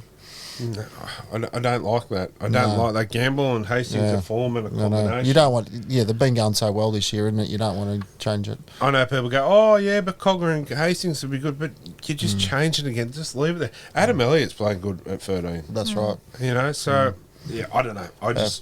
Time will tell. But I mean, he's been playing some good footy, so Odd signing for me. I didn't think they would go that way, but yeah. Time will tell, but if he brings that kind of football to us, it can only benefit us. So, yeah, time will tell, eh? Yep. Yeah, the Panthers going well too. We sure are. Yeah, no, be a good game Thursday night. Anyway, thanks for your call. You're in the running for the tattoo voucher this week, and enjoy the rest of the show. No worries, you too. Thank you. No worries. Thank you.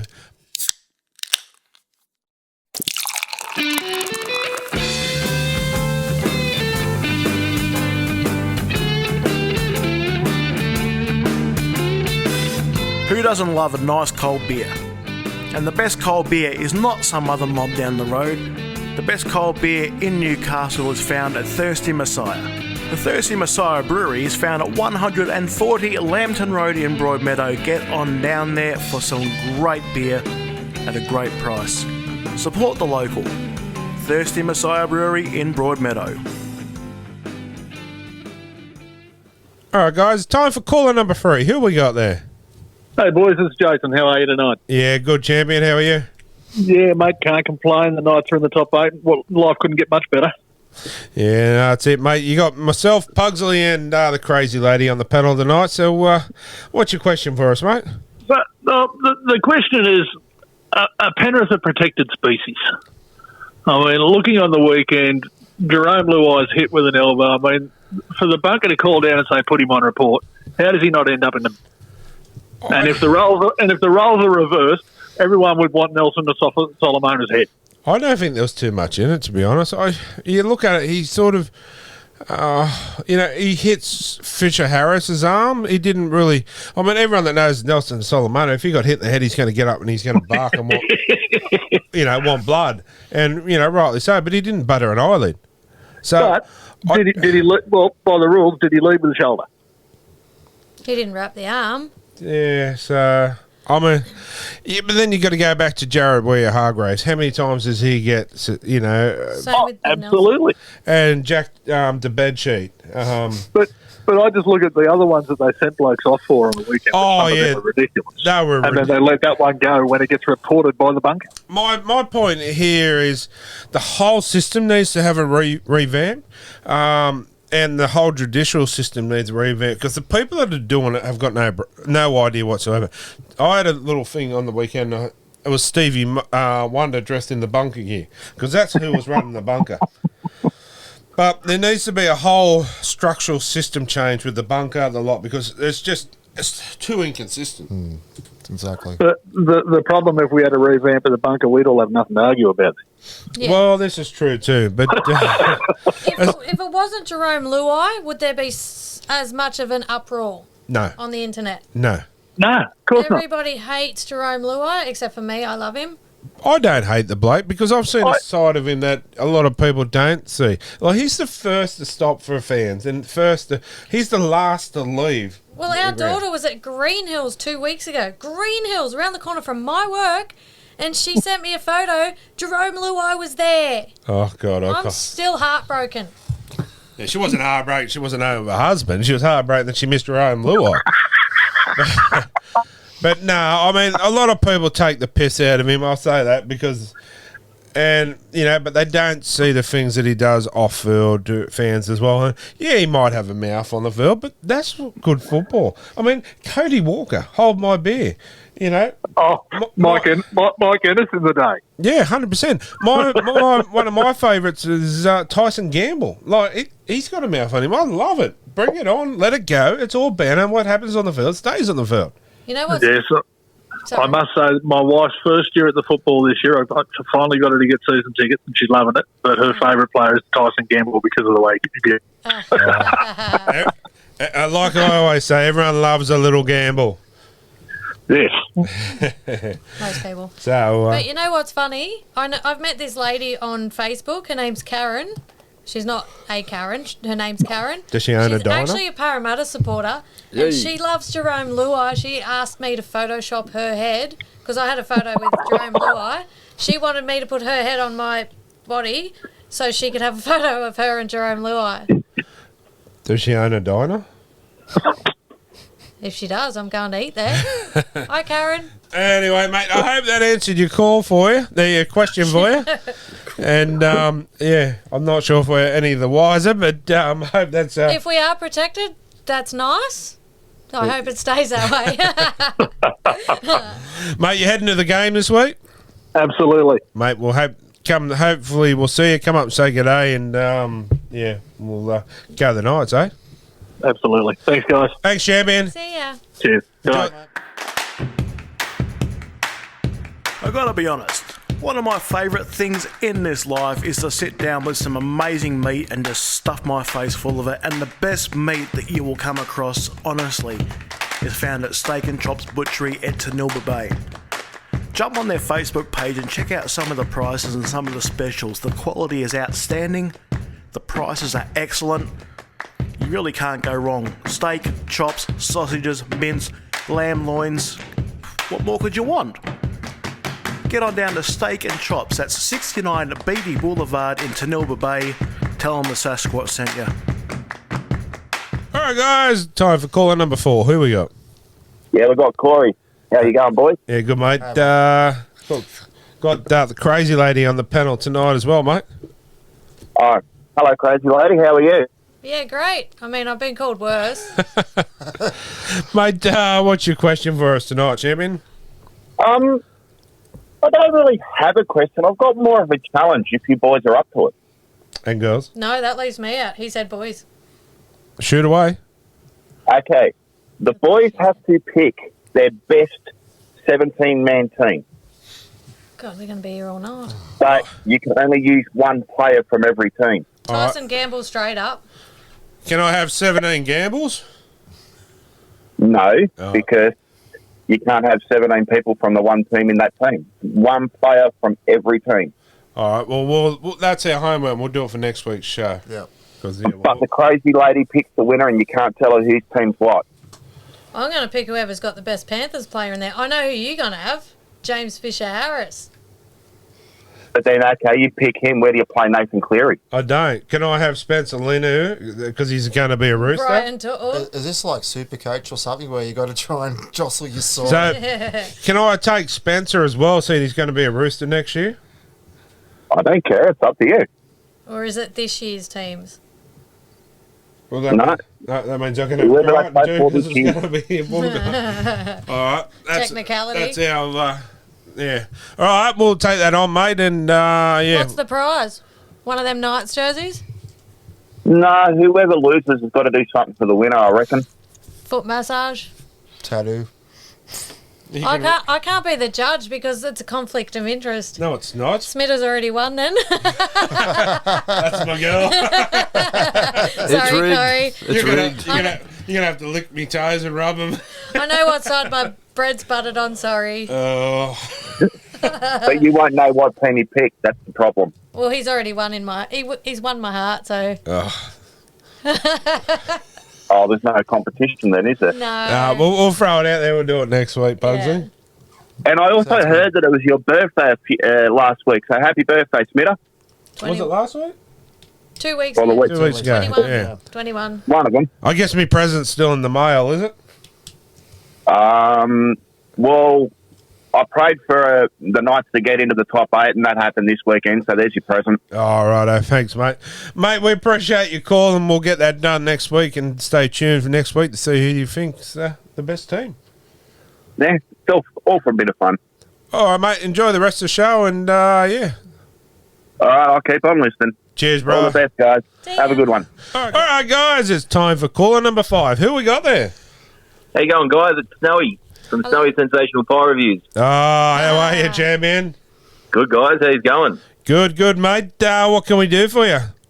Well, I've got a few questions. Got a couple, if that's all right. How long have you got? Oh, mate, for a man like you that loves a good pie, we got all the time in the world, mate. Righto. So, we've got a bit of a good problem at the moment. I've got a lot of good players playing in reserve grade. One I want to point out is Lachlan Miller. Lockie Miller. What's your opinion on Lockie Miller? Are we going to pursue him, or should we let him go? Ooh. In the best interest of Lockie? In the best interest of the Knights. Best interest of the Knights, we keep him. In Lockie's best interest, we probably let him go.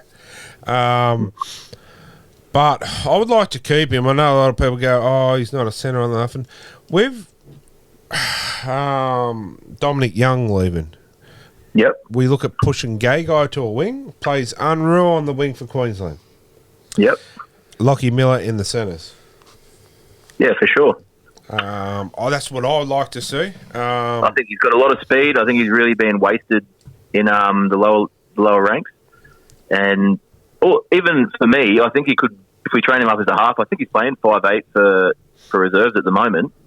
And nothing against Dyson Gamble and the boys. They're playing really well, and I wouldn't change it. But if ever we do need him to step in, I think he's got the speed and he's got the magic. You know, he's got the it factor. Mm. Yeah, I really think we need to keep him. Like you've seen when he's got the ball in open space earlier in the year, he's just electric. Yeah. Oh, 100%. He was our best player whilst Ponga was away. I just don't think he's moulded well with Ponga, unfortunately. I just think having him in centre too, he'll, provide that little bit of speed that we need as well on the outside. Yeah, and as you said, he's got the ball playing ability. So, yeah, I'd love to see him in the centres next year and push Gags out to the wing. That's where I think. Personally, I'd like to see him be moved into 5'8" and then put Tyson Gamble into utility because we're going to lose Kurt Mann by the looks of it. I'll talk about that with you later. And, yeah, I reckon keep him as utility. Yeah, no, you're breaking up there, mate. Gamble's my player, so I can't push him out of 5'8". Righto, no worries. Hey, I've got another question for you. Yeah, mate. So, Adam O'Brien, earlier this year, there's a lot of talk about him getting the axe. Do you see him being our long-term coach? Well, he's certainly going to be getting another couple of years, I reckon, by the performance this year. You reckon with the performance he's put in, it's allowed him to get another at least 2 or 3? At least 12 months. At least 12. Yeah, I give him another 12 months, and if he's performing, getting us to the finals, well, stays. If the performance, we go downhill next year, we'll look at it then. But yeah, I think he deserves probably another 12 months. Like we're start of the year, we had the whole Ponga incident and wasn't going right. Yeah. And now things are going right. Do we give him another 12? That's the way You got it. I think you have to. And but my problem is, as long as they stay with the team they got in their spine and continue with it, I think he will find results. And this is the thing: we're staying with it, we're sticking with things, and he's getting results. So give him another 12 months with an option for a second if he performs. If he doesn't, well, then you look at other options. But my point, who would you put in there if you get rid of him? There's no one rule available anyway to put in there in his place. If you're going to replace someone, you've got to find someone that's a better quality. And well, you look at the debacle that's happened down at St George this year. Like they've got no one really, so you don't want to be in their position. Poor me. Yeah. Corey's a big drag queen fan, and also the St George Dragons. So, oh, stop it. But no, mate. And St George Illawarra too. Yeah. Well, I think, give me another 12 months. So hopefully that's answered your questions this week, man. Yeah, for sure. I've got three more, but if you wanted to... Fire away, mate. Fire away. Rightio. So what do you think about losing Clemmer now, 12 months on or so? Do you think it was the right decision to move him on, considering Leo Thompson and the other good forwards that we've blooded? Do you think it was a good term in hindsight? Good question. Come on, Smitter. I was a big Clemmer fan. I loved it. Mate, so was I. When he had that big blow up last year with the trainer and that, I burnt my jersey nearly. Like, I love him that much. But now, seeing the young blood we've got come in, I think it's been absolute godsend to get our young fellas in there, and they've been playing out of their skin. I just wonder too about Clemmer being taking him under his wing. We're seeing how good the Saifidis have come through. Would it have been good to have Clem there to blood the young guys a little bit more as well? I would have loved to have had Clem there and still have Clem there. I'd still, hold out hope. I know it's never going to happen, but hope that one day he could return. Yeah, for sure. I love him. I'm a huge fan of Leo Thompson's now too. He's gun. The beast, and but yeah, I'd take Clem back in a heartbeat. I was devastated. And Matt Croker and Brody Jones, all these young fellas we got coming through are just playing absolutely unreal, and I'd love to see it. Unfortunately, Brody Jones will not be a Knight next year. Yeah, it's a shame. It's a real shame. Absolute shame. Absolute shame. That so this is a shame where we're losing Broads and Kurt and people like that. But what do you do? Yeah, I had two more questions. Do you have time, or do you want to save it for when I come on? Mate, fire away if you like. Right, so apart from Ponga this year, who's been your standout player? Tyson Gamble. Tyson Gamble, yeah. For me, it's been Greg Marju. So, 100%. Up to Greg. Yeah. In my lounge room, every time the Knights are playing, I reckon I say up to Greg about 15 times. And he's just so strong, like he's so powerful when he's got that ball in his hand. He's so safe. He's just been the absolute boy of the year for us. 100%. And it's such a shame that we're losing Dom because them together, it's a real powerful win combination. Mate, there's been quite a few too. Like Tyson Frizzell. Bradman Best. Tyson Frizzell just every week doesn't let you down. But, what... Phoenix Crossland. Yeah, what Marju's brought to the club is just... not just on the field, but off the field too. He's a pleasure to be around. So I've always said Brian To'o had the strongest legs in the comp, but now I think Greg Marshall's pretty close to him. Imagine having both of them on your wings, one on each. Marju. Maybe that's something Knights need to look into and pinch. No, they don't. Brian. No, they don't. But nah, there's been some good performances, but I'm really proud of the way Leo Thompson's come through this year. Absolute beast, and we got a big sign. One the kids of ours have got. It's Unleash the Beast. It's big beast, and it's a big sign. He come out and he goes, "Oh, it was hilarious." He goes, "Oh, geez, bro, where the you get that?" He was just so taken back, and yeah. But I can't believe his twin brother, just exactly the same. But yeah. mate, Gamble, Marju, and Thompson are my standouts this year.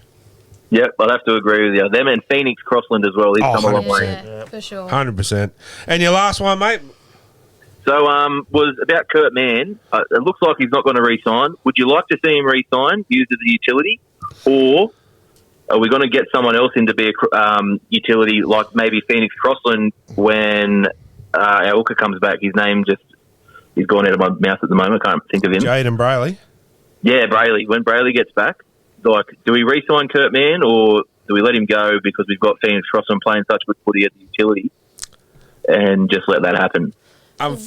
Sorry, you go. No, I was just going to say the writing's on the wall. He's already gone. Unfortunately, Kurt has gone. He's already signed, has he? Oh, damn. Well, he hasn't signed, but yeah, we're pretty close friends with Kurt himself, and yeah, that's another one that I'm pretty filthy with that we've let. Barry Toohey, was it? Yeah, Barry Toohey bought it out today and confirmed it. Like, you might have seen in the last few weeks we've said about a certain player going to a certain club, and yeah, it was Kurt going to St George. Okay. Yeah, 90% confirmed he will go there. I don't know why we're letting him go, to be honest. Like, he's been a massive effort player for us in the tough times, and you know he can fill any role from 1 to 13. Like, yeah, that's right. No disrespect to Jaden Brayley, but Jaden Brayley has played probably 3-4 games in 2 years. Yeah. Mine would be, sorry, Jaden, it's a business, man. We've got to look at the best for the club. Let him go, and you probably sign Kurt for probably, you know, Brayley's on 800 foul. I'd say Kurt's probably on 4 to 5, maybe something like that. So you got change. So why they're not signing Kurt, man, it's beyond me. And upgrade that winger spot as well. Yeah. So I mean, good luck to St George. Kurt, man, will probably go there and kill it, and like his nickname's Killer. So yeah, we'll try to get Kurt on before the end of the year anyway as well. But yeah, very. Well, St George were due for a win anyway, mate. We'll let them have it, eh? Yeah, they need some. He's already been there before. That's right. Yeah, you do. I remember. Yeah, Yeah, that's another one I'm shattered by. You know, like a good friend gone. But mate, we appreciate you. Well, not question. I'll say questions tonight. And you're heading off to the game on the weekend? I'll be there for sure, mate. I'll be there with bells on. Mate, we might have to catch up and get you on camera. No worries, man. Well, you got my number now, so just don't be a stranger. Sweet as, man. And we'll get you on the panel soon in the next couple of weeks, and we'll do a pie review. Bloody oath, mate. Can't wait. Look forward to it. Up the Newey Knights, guys. I'll catch you later. Thanks, Chairman. See you, mate. Yeah. All right, guys, and that's Talking Schmidt for this week. We did have a few other, but we couldn't get through to New Zealand. So, Dwayne, if you're watching, mate, we tried to get through to call you back, but we couldn't get through. Typical Broncos supporter. Anyway, so, yeah, next time, just hold the line. Anyway, yeah, we'll take a short break and be back shortly. Palmy or Palmer, it doesn't matter where you're from. It's Palmy, by the way.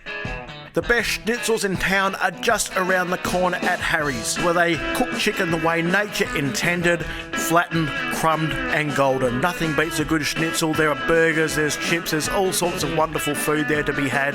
Grab yourself a Harry's loyalty card, get on down and enjoy some of the best chicken you'll ever have. It's really good schnit. Get on to Harry's at the Junction, Jesmond, Marketown, Thornton, Erina and Toronto.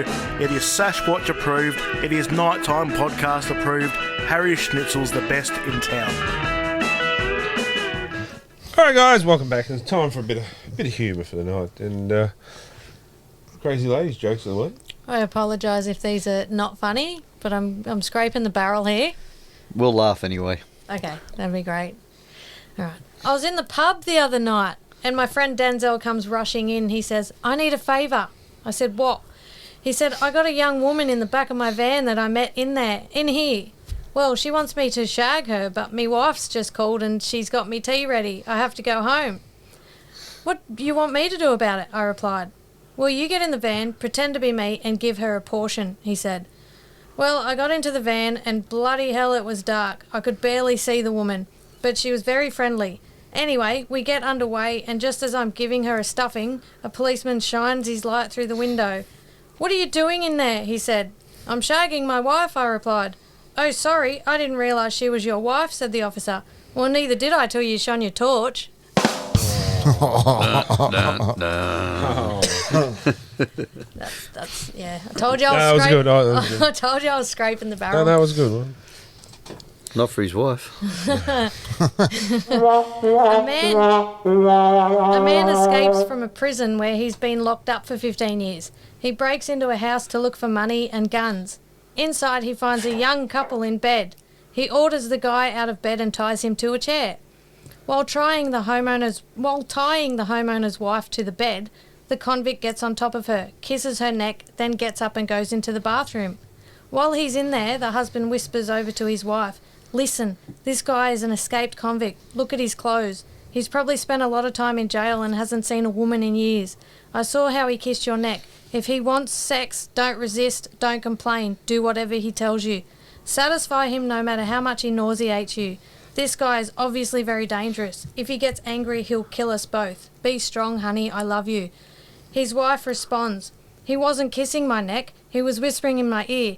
He told me that he's gay, thinks you're cute, and asked if we had any Vaseline. I told him it was in the bathroom. Be strong, honey. I love you too." Oh, stop it. That backfired, didn't I it? did. You got one more? One more, and it's probably not even funny, but I'll give Oh, it a no, go. that was good. Good. A man ran home from work, pulled his wife into the bedroom, threw her on the bed, and pulled the blankets over them. She was shocked. He hadn't been like this for 20 years. Then her husband said, "Look, my new watch glows in the dark." That's the best one of the three. Because it was short. No. Well, that was so good. I think you need to do another one, I reckon. Have you got another one? I do, but they're too long. I need to Short. send some jokes in. Any more Johnny ones? No, there might be. No, I'll save that for next week just in Okay. case. Have you got any you'd like the crazy lady to read out? Send them in. But yeah. Funny or not, we'll make it funny. Yeah. So who the Panthers got Thanks, this guys. week? We have crickets. Crickets. They're playing cricket. I can't remember. can't remember. Yes, I Manly. think- Manly. Manly. Thursday night. I just had a mental blank. You do At it. Manly at 8 o'clock Thursday. Yeah. Yes. At Pothole Land, is it? Yep. Yeah. No Tungor again. Yeah. Peachy's still suspended. Oh, yeah, you can do it, but showed last week against the Storm, really. So, yeah, Penrith for me. If this one do, I reckon they'll put 22 on, 22 score That'd be nice. on. Penrith? Penrith, yeah, 26-14. 26-14. No, I reckon there'll be 22-point difference. Is my thing. Okay. Penrith, I reckon it'll be about a 10-point difference. Either way, you'll take it, no matter what. Yeah. That's right. All right, well, that's you for this week. Once again, thanks for everything. And Thank you. yeah, don't forget the crazy lady's going to give one of you fans, Bulldogs fans out there, the Villiamo kick-out head. So, You have to approach the guy in the podcast shirt. there'll be 'cause one I'm of always us. hanging off him. Yeah, well, Or you'll I'll see have one my of Penrith us. jersey on. Just you'll see one of us. So, yeah, come up and Get a photo. yeah. It could be anyone, I mean, but if there's a kid out there, it'd be good to go to a kid too. But anyway, catch you next week. Yep. All right, guys, we'll be back after these short messages. It seems that everywhere you look these days, you're going to find somebody covered in tattoos. Tattoos are common, not like they used to be. So what do you do if you are wanting some ink that stands out from the rest of the pack? Head on down to Sayers Ink, check out some of their award-winning work. They are a great friend and sponsor of the show. Jump on their website and look at some of the work from John, from Scott, Army, Dean, Jess, Mandy. Their work is stellar, obviously long-lasting, and you'll be happy with the result. Sayers Ink, we can't promise it won't hurt, but we can promise great results. Jump on to sayers-ink.com.au. All right, guys, and welcome back. And it's time for Around the Ground. So, talk a bit of footy. What do you reckon, guys? All right. Hang on a minute, Smitter. Late mail. Hello, podcast. Bad boy Berkey here. Who's this? Oh, Ads. How Gary. are you, mate? Yeah, Good, mate, how are you? Podcast. Hang on a sec. I'll just put you through to the boys. Yep. Hang on a minute. Lovely. All right. Yep. It's over to you, boys. Hello. So how does it look on TV? Hey, buddy, how are you? Yeah, good, mate. Yourself? Yeah, good, mate. How'd you find the game on the weekend? Oh, I took the train. No, it was really good. So I hope it came across good on telly. We probably had a good 40,000 people there by the end of it. So look, it was really enjoyable. I was happy to see the Knights get up, but yeah, I tell you what, they did their best to snatch defeat from the jaws of victory, didn't they? Yeah, a bit of a dubious call putting Fitz in the bin didn't help. They piled on 3 tries there, but yeah, that's football. Yeah, poor old I'm blank now too. Greg Marshall. Poor old Greg Marshall, yeah, had a bit of a rough game. So yeah, expecting him to have a big one this week and make up for it. Yeah, you don't see that very often. Margie having a bad one, but no, it was a rare thing. But it was really good. We had a great time. Tons of league support over in WA. So it's time for the Western Red Bears. Well, I don't see why not. Yeah, I still want the Rams back, but it was funny. I've got some photos that I'll put in the video, whether I put it on the show video or do it as a standalone. But some of the old school jerseys people had over here. There was one guy wearing probably would have been a mid-90s Sea Eagles jersey with the Pepsi logo all faded now, and a few Western Reds jerseys and stuff. So yeah, it was. So people get into it. People love their league over here, mate. Well, we need to push the podcast over in WA. Yeah, it's someone over here slacking. So sorry, mate, you cut out then. I said no. Somebody over here must be slacking on it. So nah, mate, you're doing a great job over there. But I'll blame Jai. Yeah, we'll blame Jai. How did he go on the weekend? How did you enjoy it? Yeah, he had a good time. Yeah. Anyway, mate, so you met a few good fans out there during the day as well?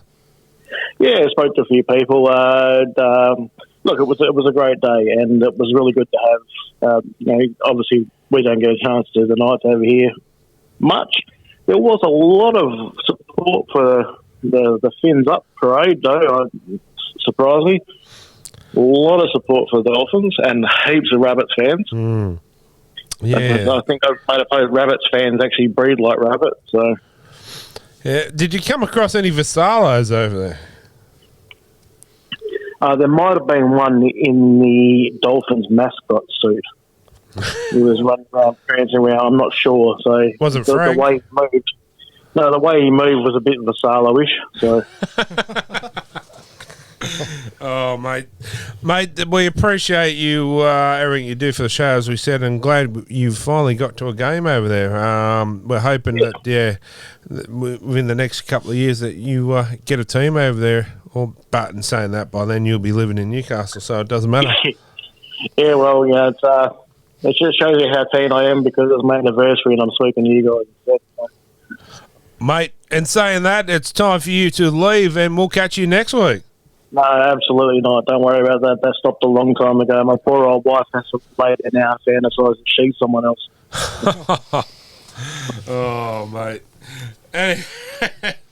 Anyway, champion, we won't hold you up, but we do appreciate what you do for the show. You're a huge asset to the show. All the behind the scenes stuff you do and that, and yeah, it was really good to get you to. Happy to help, mate. It was really good to get down there for a game and, bring on some more league over here in WA, I say. Yeah, couldn't agree more, mate. It's supposed to be NRL, and it's the only state in Australia that hasn't got a team, really. So, even number of teams would be a nice touch too, wouldn't it? And I mean, what's the NRL doing? Thinking about, another team here or another team there. No such thing as another team here. There needs to be a team in WA. And this is another reason why Peter Volandis and that needs to be sacked and someone else take the job on, because they're going the wrong direction. Yeah, well, don't get me on the soapbox. So. Mate, I might be running the NRL next year, so you might have a job. Well, that sounds like a plan too. I'll be I'm sure I can do something behind the scenes. Sounds Keep good, either bro. with your girls or something. So Oh, mate, we appreciate your call, and we'll no doubt talk to you again soon. all right, you guys take care. Right. See you, Adam. So, Take yeah, care. it's- All right, guys, that is our expert editor and legend of the show, Adam. So we might take a short break and be back shortly.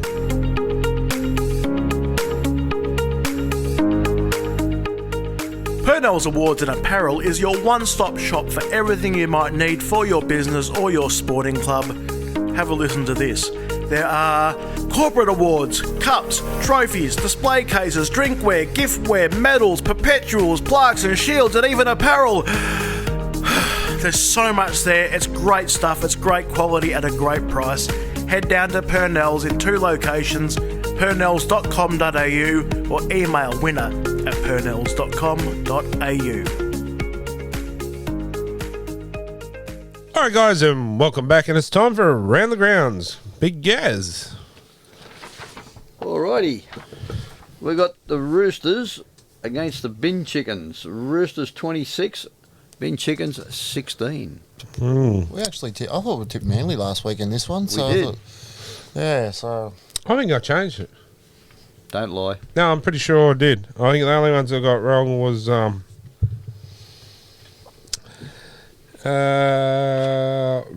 I took the Tigers, and there was one other. Oh, maybe it was that one. Yeah. Anyway, yeah, Roosters. Who cares? But yeah, Manly, a bit of a disappointment. Yeah. Yeah, Roosters will bounce back. Matt Lodge is gone for the season. Yeah, that was pretty early too, but another one. Who cares, really? Like his whole attitude, I don't think he should be playing football. That's my opinion. Yeah, it wasn't too bad of a game, but Sydney Cricket Ground is not a footy ground for me. No. It's, someone Too far said away from it. Yeah, someone had said to me the other week, "Would you go to the cricket ground and watch football?" I said, "No." no. I said, "Why not?" I said, "We're too far." I mean, I'm spoilt, as you know. I've got good seats, but at night's game, but yeah, that's a waste of money for me being that far back. So yeah, moving on. Okay, the Titans against the NZ Warriors. Ooh. The Titans 18, the Warriors 28. The Warriors sort of let it go towards the end, but they come out firing. DWZ. I know you've got Brian Tuttle is probably going to win Daily M Winger of the Year, but I'll tell you what, he's a close. I'll go third behind Craig Marju. He's playing some good footy. DWZ. The Warriors are just playing good footy. Absolutely. They will. If it's not Brisbane, it will be the Warriors in the grand final with Penrith. Yes. That's what I think. And Sean Johnson's in the form of his life at the moment. And Mitchy Barnett's playing some good footy.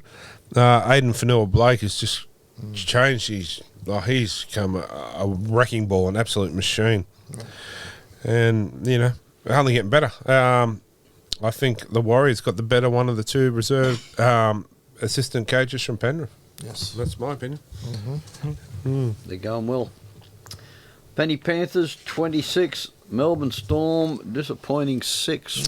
Melbourne did score the first try, didn't they? Yeah. was it. But I think it just shows the class of Penrith that they are.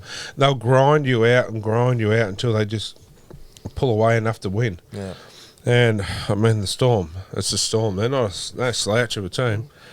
And, I think they shut down Munster easily. And I think that's any team that plays the Storm's just got to take that in the note like Penrith did and just shut them down. That's right. Shut Munster down, you pretty much, Got it. I know they didn't have Jerome, what's his name, Hughes, the Storm, or Xavier Coates, but I mean Penrith are missing a couple of their main players as well. Talking about Melbourne Storm players who are coming back from injury, Ryan Pappenhausen, who made his return in Queensland Cup. So apparently he's going to be named this week, I hear. Is that right? I don't know, I haven't checked. Or he's going to be rushed back in the side very soon. Don't agree with it. Do not agree with it. He's been out for so long. So Nick Meaney has played some good football this year. They're just going to go, off you go. See you later. If that happens, that is what will do my goat for the whole year. That is just absolute shit. And Pappenhausen isn't as good as they make out, personally, I think. Good player, but Nick Meaney's just as good. So, yeah, that's an absolute disgrace if that happens. And if it does, Bellamy can go get his tennis racket and tennis balls and go back and play tennis. That's why they need to keep it like that. Nick Meaning at 1. I think so. Cowgirls 14, the Broncos 30. And they play like cowgirls. Goes to show Brisbane can play in the daytime. Yeah. Yeah, and they didn't have there, Reynolds or what's his name? Haas. Carrigan? No, not Pat Carrigan. It was one of them that was out. Also, Jordan Ricky was still at his 18th man. So they got some players to come back to the Broncos. So still some. How good's Carrigan going? Yeah. Well, he hasn't scored a try in 77 games, and he gets 2 in 2 weeks. Yeah. That's just a workhorse. Yeah. He's another player that you'd love to have on your team. Yeah. He'll be a Bronco for life, but Yeah. And you see Jack Cogger, not Jack Cogger. Jock Madden. No, Clifford's coming back to the Cowboys. yeah, Jake Clifford. Yeah. Yeah, he is too. Yeah, so good on Jake Clifford. Awesome guy. Moving on, guys. The Dolphins 28, the Newcastle Knights 30. I think the scoreline made it look closer than what it was in a way. They scored 3 tries and we had a man in the bin that shouldn't have been in the bin. Yeah, there's a couple of incidents in there I thought were a bit iffy, but we got the 2, so that's all that matters. And yeah, fins down. Absolutely. The Bunny Rabbits 16, Cronulla Sharks 26. So this result surprised me. I mean, Cronulla have never been a time side inside the top 8 this year. They played well. They did play well. Has the Rabbits played a worse game this year before? Like, they played absolutely terrible. They're in danger of losing the 8th spot. Like, they're in danger of they're going. Souths are not a premiership winning team this year. No. People go, oh no, Andrew Johnson. I don't ride Cody Walker off Cody Walker. They look like to be honest, Cronulla and Souths are not premiership winning teams this year. No. So very dysfunctional, South. Very dysfunctional. Very. And everyone's talking Latrell Mitchell up. Latrell. Had a couple of little things, but nothing stand out. No. Anyway. The Parramatta Eagles, 26. Over against the Dragons, 20. Woohoo! Controversial in the end. Yes. We got the 2 points. Next.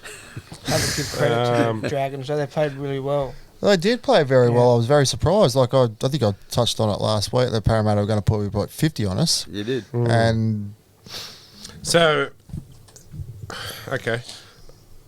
King Guffer stripped the ball from Jacob Liddell, was it? That's correct, yep. And they should have had the try awarded. So when was that? That was right near the end, wasn't That's when it would have made it. If that was the case, it would have made it 26-10. Because it was under the post. The strip, and then Tautau Monet picked it up and scored. So then, where was that? What part was that? Was that at the end? Or? Oh, it was probably about 20 minutes to go, 25 minutes to go. So, and then Parramatta scored 3 tries to win the game. So that could have changed the game. Yeah. So how did the video referee miss this? How did the bunker miss that? To be honest, I didn't see that. I was listening on the wireless. And they said it. The wireless. He stripped it out and stuff, and it's all legit. It's all legit. Yeah, but my point is now they've come out and they said it was not right. I mean, Parramatta's got the points. Good on, that's football. But my point is going back. If they've come out now and said no, it was wrong, we got it wrong. Why did the bunker not pick it up? Exactly. They're watching the thing. Who's St George plays this week? South. So that's right. The referees might give us a bit of the rub of the green this week. Yeah, probably not. But my point is, if they're coming out now saying it, why couldn't they get it right in the game? They're watching the same thing as everyone else. What about when the finals come and they still do this? That's right. If that costs my team a spot in the grand final, I'll be wanting blood. Well, they wouldn't. That's right. Yeah. Well, imagine if you're, Big Shane, and Canberra lost in the grand final to that 6 again, no 6 again call. Yep. you'd be filthy. Absolutely. Absolute filthy. There'll be a riot in Newcastle all the way to Sydney, and I'll be leading it. I'm serious. It would be.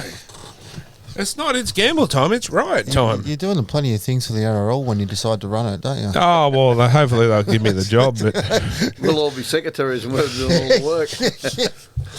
well, I mean, could I do a worse job? Like, he's over there again. Like, the Rugby League Players Association want to sit down and negotiate and have a mutual, what is it, like a workforce adjudicator or whatever it is. NRL don't want a bar of it. Then why?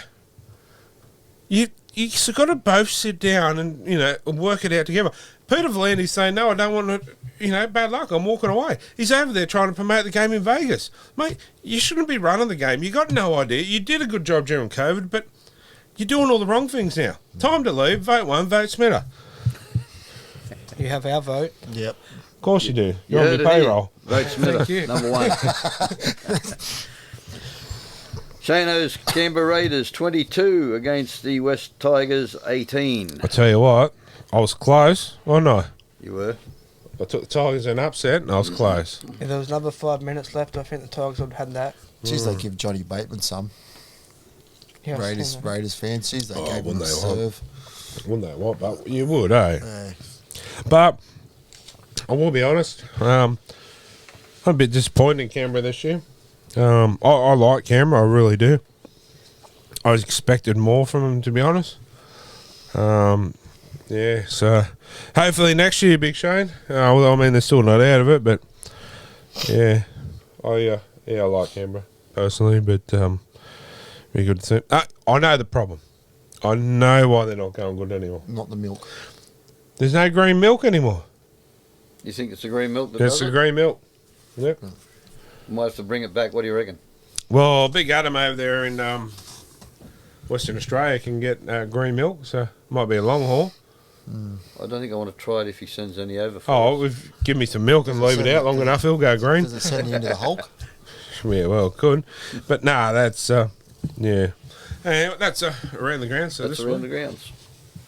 So, yeah, there's some good games on this week. The women's Yeah. as well. Yep. Results from last week? Results, women's results, yep. Well, we'll go the Roosters on Thursday night. They annihilated the Dragons 30 to blot. Heard that before. Yeah. Yeah, well, I mean, the Roosters lost the week before, so and they are the team to beat in this competition, so they flexed their muscles. Yeah, okay, the Knights had to get rid of Millie Ball because they couldn't have two marquee players. What's the Roosters doing? Jessica Surgis, Isabel Kelly, now Millie Boyle. They've got a few. Paper bags. Won't be one spinners running the show, hey. I'll be putting the book straight through that club. Yeah, moving on.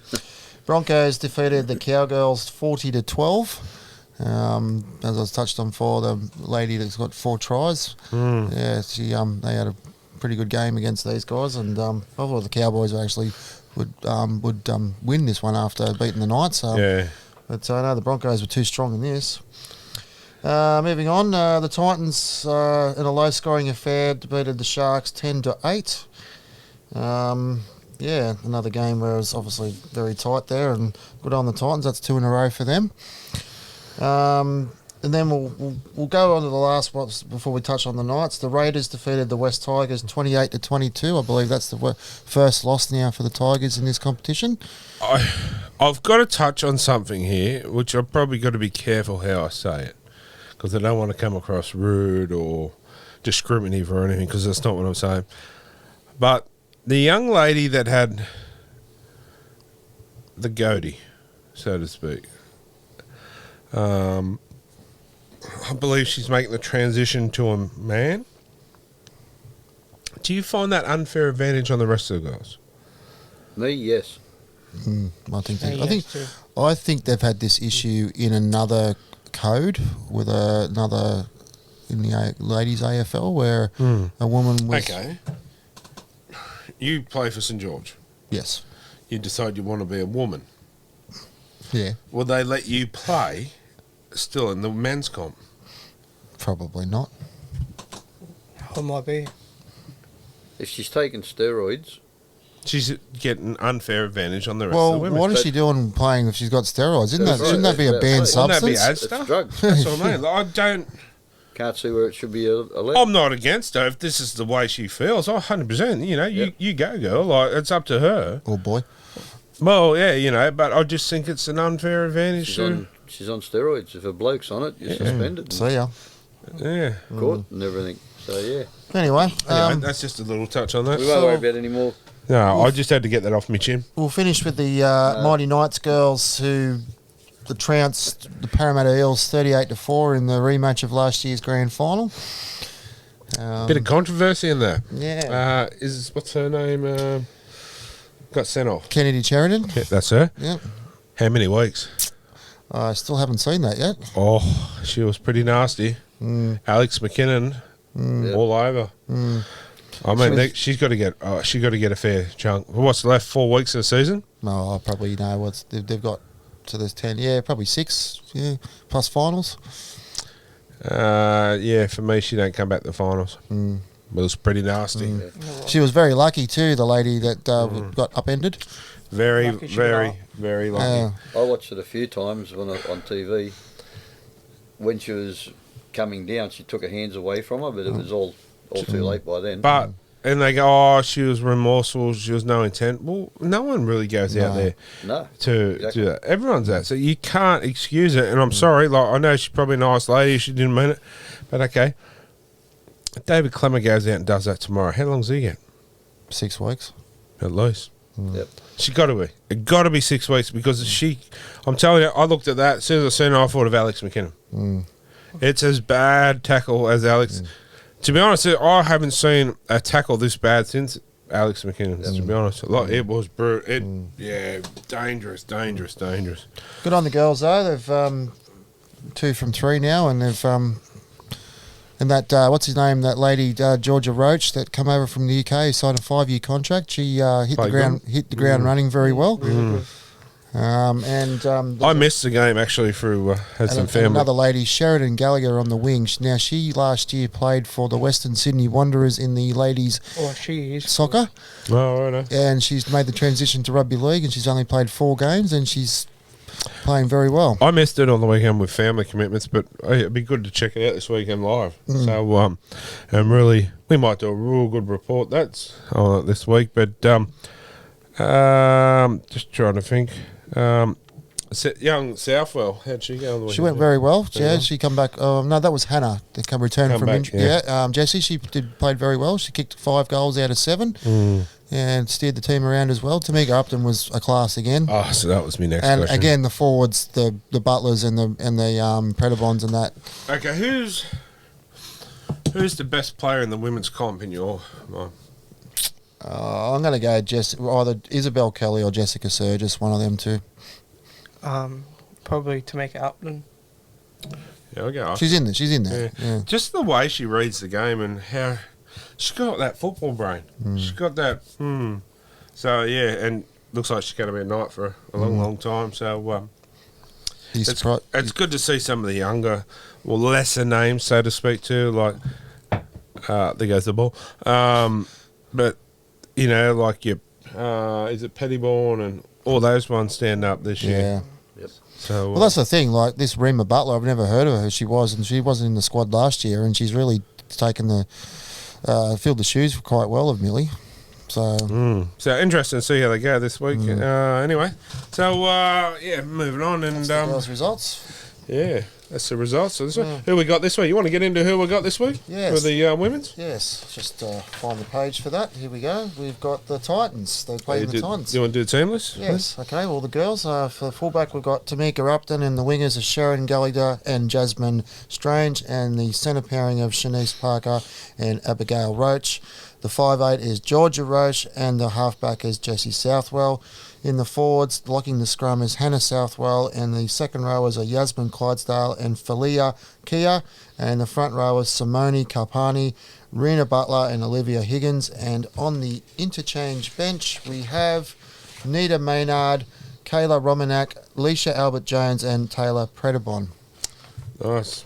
Yeah, so one or two changes there. Caitlin Johnson's suspended. Yeah, I don't think she should have, to be honest. Yeah, There wasn't much in that. Yeah, Definitely not. So, I mean, if she gets a week for that, yeah, How long is old likely to get? she got to get 6 weeks. yeah. So anyway, 150 at McDonald Jones Stadium. Yep. Head down and support the girls. yeah. So anyway, yeah. Want me to keep continuing with the Titans, or you got? Yeah. We're All right. running behind, so quick. Right, mate. Fullback is Ivania Paliti, and the wingers are Karina Brown and Emily Bass. The centre pairing of Jamie Chapman and Niall Williams-Guthrie. The 5'8 is Shante Kiria Ratu and Sienna Lafipu. In the number 13 is Georgia Hale. The second row is Shayla Bent and Zara Canfield. The front row is Jessica Elliston, Shannon Marto and Lauren Brown. And on the interchange bench is Britton Brayley, Nati, Stephanie Hancock, Riley Jorgensen and Lakika Clark. So, be good game this weekend. And I pronounced all those girls' names correctly. Sounds good. I'm going to take the Knights. Yep. Knights? Yep, Knights Yep. for me. Yep. Gary? Knights. Yep, Knights. All right, guys, we might take a short break and be back shortly.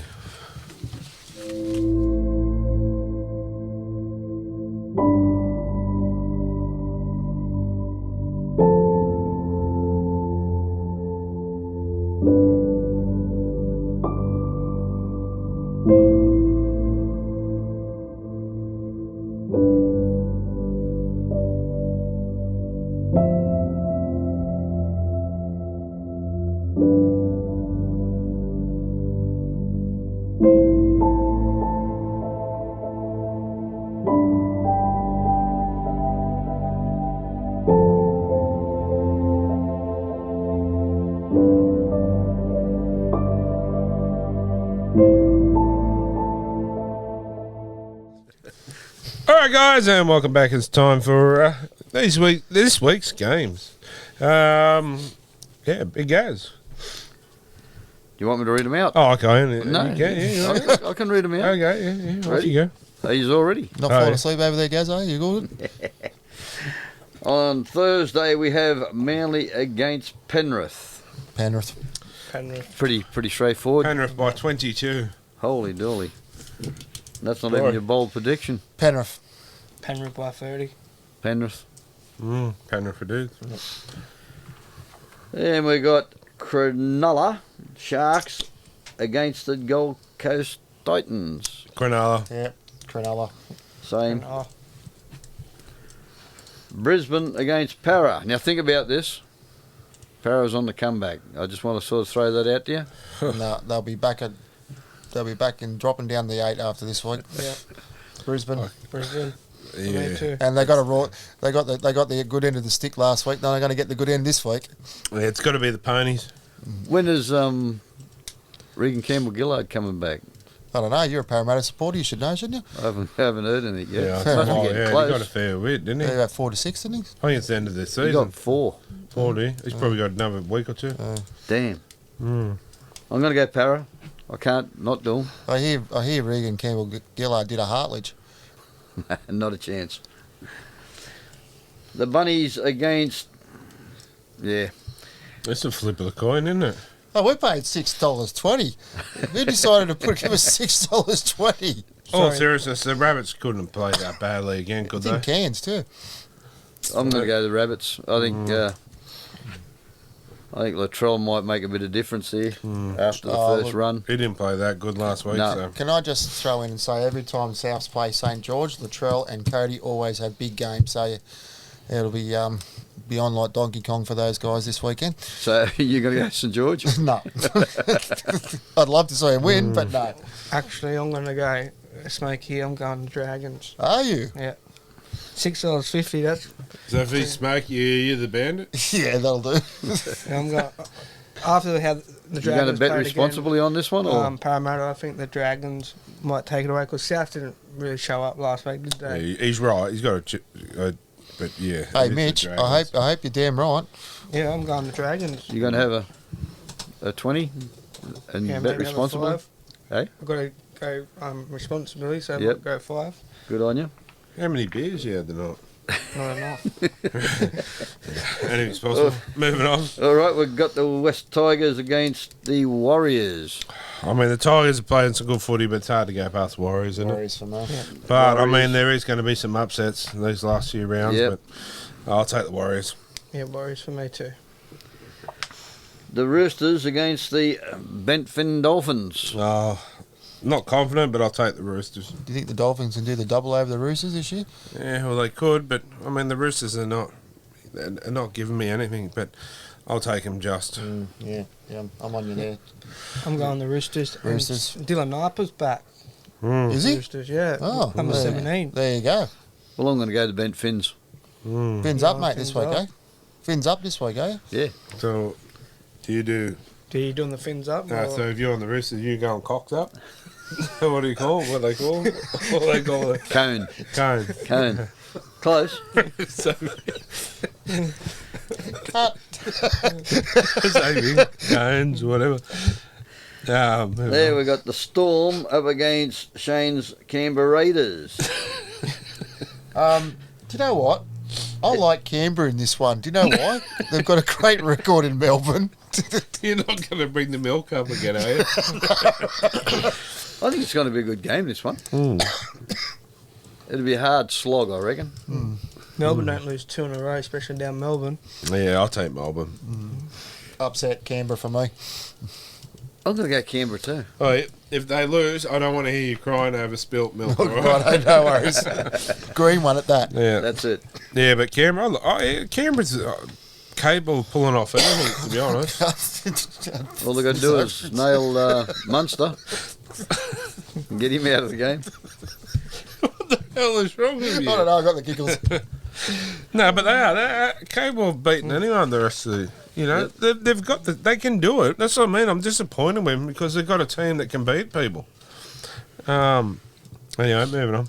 And the last one, the Knights against the Bulldogs. Knights to me. Newcastle. Not for me, but I don't think it'll be 66-0 win again.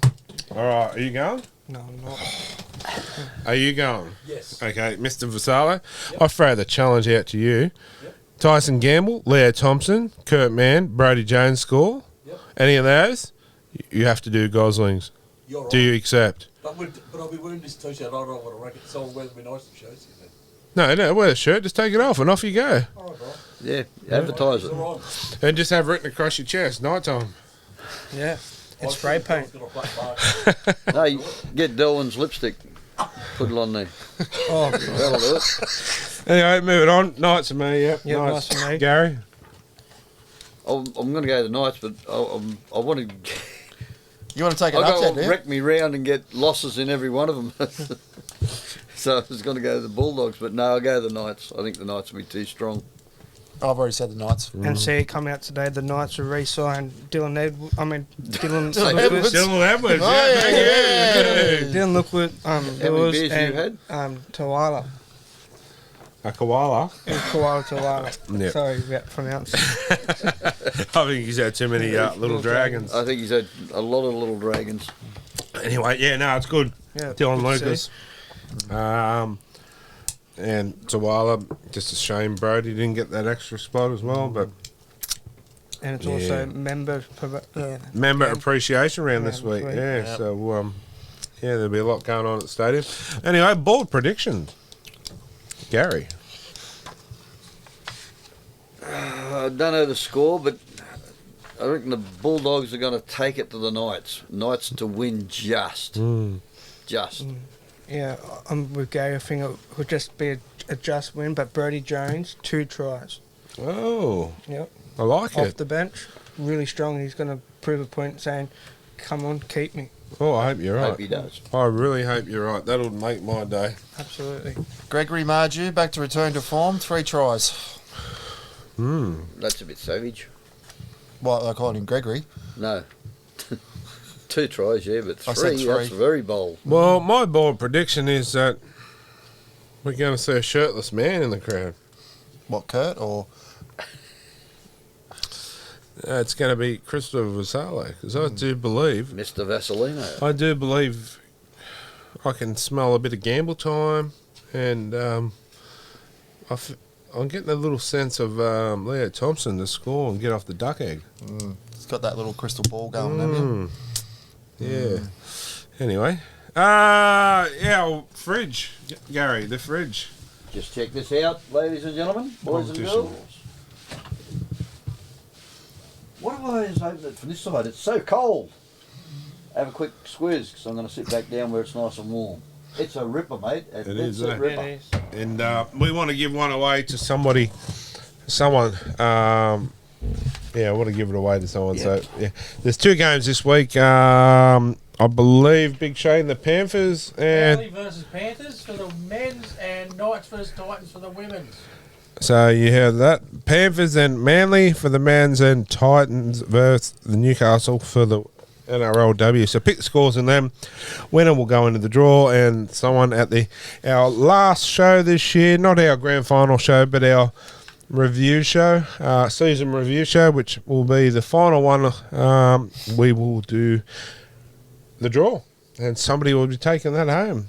Any fridge, any team design on the fridge. So yeah, you'd go the Knights because that's the best, but Dragons one that probably comes good towards the end of the year.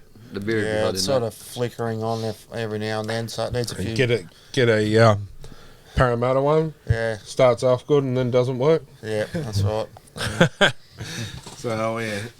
Also, our tattoo vouchers. Don't forget who won that tonight. We're going to give 2 actually, Jason and Jacob. I believe that's who we've. In the draw for the tattoo voucher, say his ink. Yep, because they were so good with questions, I'll give 2 tonight. And our Harry Schnitzel giveaway. We're going to let it run for one more week, and then next Tuesday we're going to draw the winner. So all you got to do is simple, like and share the post, and you're in the draw. You can do it as many times as you want. The more you do it, the more chances you have. That's right. And so share it and go and you'll get dinner for 2, which is schnitzel and a drink each. Schnitzel roll or wrap, and absolutely beautiful. So I think I might win it and take the crazy lady. Yeah, unfortunately I can't enter. But we'll just go anyway because we know how good Harry's are. So. Most definitely. Beautiful. When they go down to Harry's. Sorry? When they go down to Harry's and get a schnitzel, tell them you're following the podcast as well. They'll look after you. Also, if you can't get to the game, don't forget the gal for nighttime happy hour, and you can also win the signed jersey. But if you are going to the game, just before the game, head down to a First in Messiah and get a little dragon on tap. Oh yeah, and pizza. They're good. Or steak. I believe they're doing some ribs now. Is that correct? Chicken wings. Chicken and wings. Stuff. Yeah. But I tell you what, you got to have a Smitzer pizza. A Smitter pizza. Smitter pizza. Good. It's the ham one, minus the olives. Add salami, and add extra meat. Now you got sausage, ham, salami. Oh, I'm getting hungry. And the bases are really good. Yeah, you like the sausage, eh? Yeah, That was good. And the extra bit. Yeah, no, it was really good. Anyway, so thanks also to all the rest of our sponsors. Can't do it without them. No, that's right. And speaking of competitions and that too, I reckon we should head to the go-karts soon. Again, a couple of weeks' time. Yep. Let's do it for our challenge to see who the real winner is of the... well, Chris has already got the Smitter tattoo lined up, but there's a... Well, I'm going to actually try this time instead of going sideways around the track. Oh, it was fun. I'm actually going to try. Yeah, Hudson Horn over it. Yeah, I know. You might end up over the back of him this time. Well, hang on, I've got to clarify something here. Hang on, hold the phone, hold the show for 5 minutes. I do believe on the show last week, Corey said to Kylie, "You didn't lap me." Is that correct? Do you remember? Yes. Yeah, you did actually. On the outtakes, I will show you some footage. Now we have it on camera. Corey, crazy lady. I couldn't help it. When you're in the zone, you don't know who laps you. We're getting serious now. I'll tell you what, it's funny. It's funny, as in, we should do it. We'll do it one maybe next year. We might do it where you can win the chance to race with the crew and give away some tickets to race with the crew. or racing. Just on the extreme, out of 10, how many points would you give it? 10. Corey. 10. Dino? 10, mate. Like. Yeah. Mitch? Yeah, 10, you can't fault Yeah. it. That was a beautiful spot. Well, I'm going to be a bit different of always. I'm going to go 11 out of 10, mate. You got to do it. And not just the go-karts itself, but the whole staff. Yep, everything was brilliant. You know, Yep. I know, we know Min and Luke pretty well, but hands down, the staff there, so they couldn't bend over backwards hard enough to... It ran like a well-oiled machine, didn't it? Like the show. Yeah. It was very clean and hygienic as well. It was awesome. And I tell you one thing, how funny was it? Like, if you haven't seen go check it out on our website, on the YouTube. There's a separate part. You'll see it with the big Extreme Indoor Go-Karts logo. Did it have footage of Big Cam going up the... Did it have that footage I don't of that? know. I didn't see that bit, but it would be good if we could. Oh, how... It was pissing. He's only bloke can go up the hill downwards. I think it did have Did footage it? of that. Okay. Yeah, it went up and rolled back down. Or the footage... I've got to see if they can get it with the footage where I ran him over. Not very nice. No, but was it funny? It was. Well, we didn't laugh. We were just like, what the hell just happened? We'd seen it all. I didn't. Me missus and I, yeah. I felt I was obviously come from behind like he normally does. Excuse me. And I didn't. Yeah, I just mounted him and then took off around the side and beat him to the corner. Yeah, it's getting a bit late, so this. We might leave that there on this note. So anyway, get out to the game. Or support our sponsors. They support us and also support you guys by trying to also not just give us a good show, but lots of giveaways as well. Obviously too, if you want some meat, don't forget Steak and Chops for your orders, guys. Yep. But yeah, that's us for this week, big guys. Yep. All done. Big Shane, thanks for again, mate. Mr. Vaseline. Minion. Thanks, Spinner. Big shout out to Adam and also the crazy lady for her wonderful stuff she does for us. All of our paperwork, everything. Pugsley. Thank you, mate. Appreciate that. What coming last? Yeah, always. Oh, stop it. Nice guys come last. Anyway, on that note, so head to the game. One of those places that we mentioned. Don't forget to come and find us if you want to win the Viliamu kick out, big face. Big face. But yeah, also come. We might have the cameras out on Sunday maybe, and even if we don't, come say good day. It's always good for a chat. And till next week on the Nighttime Podcast. It's all about Lee. It's all about the league. Good night. Good night. Wheels spinning and a hamster's dead. Take one. Wheels spinning but the hamster's dead. Take two.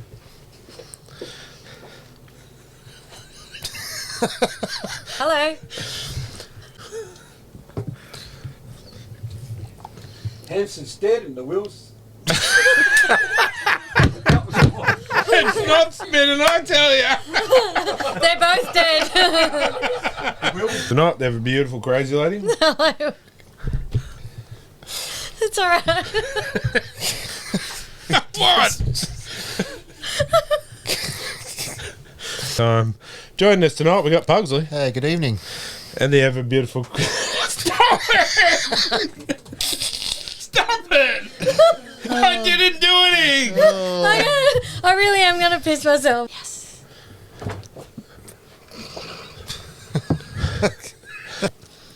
Herbie Jerby glass. Take 16. What?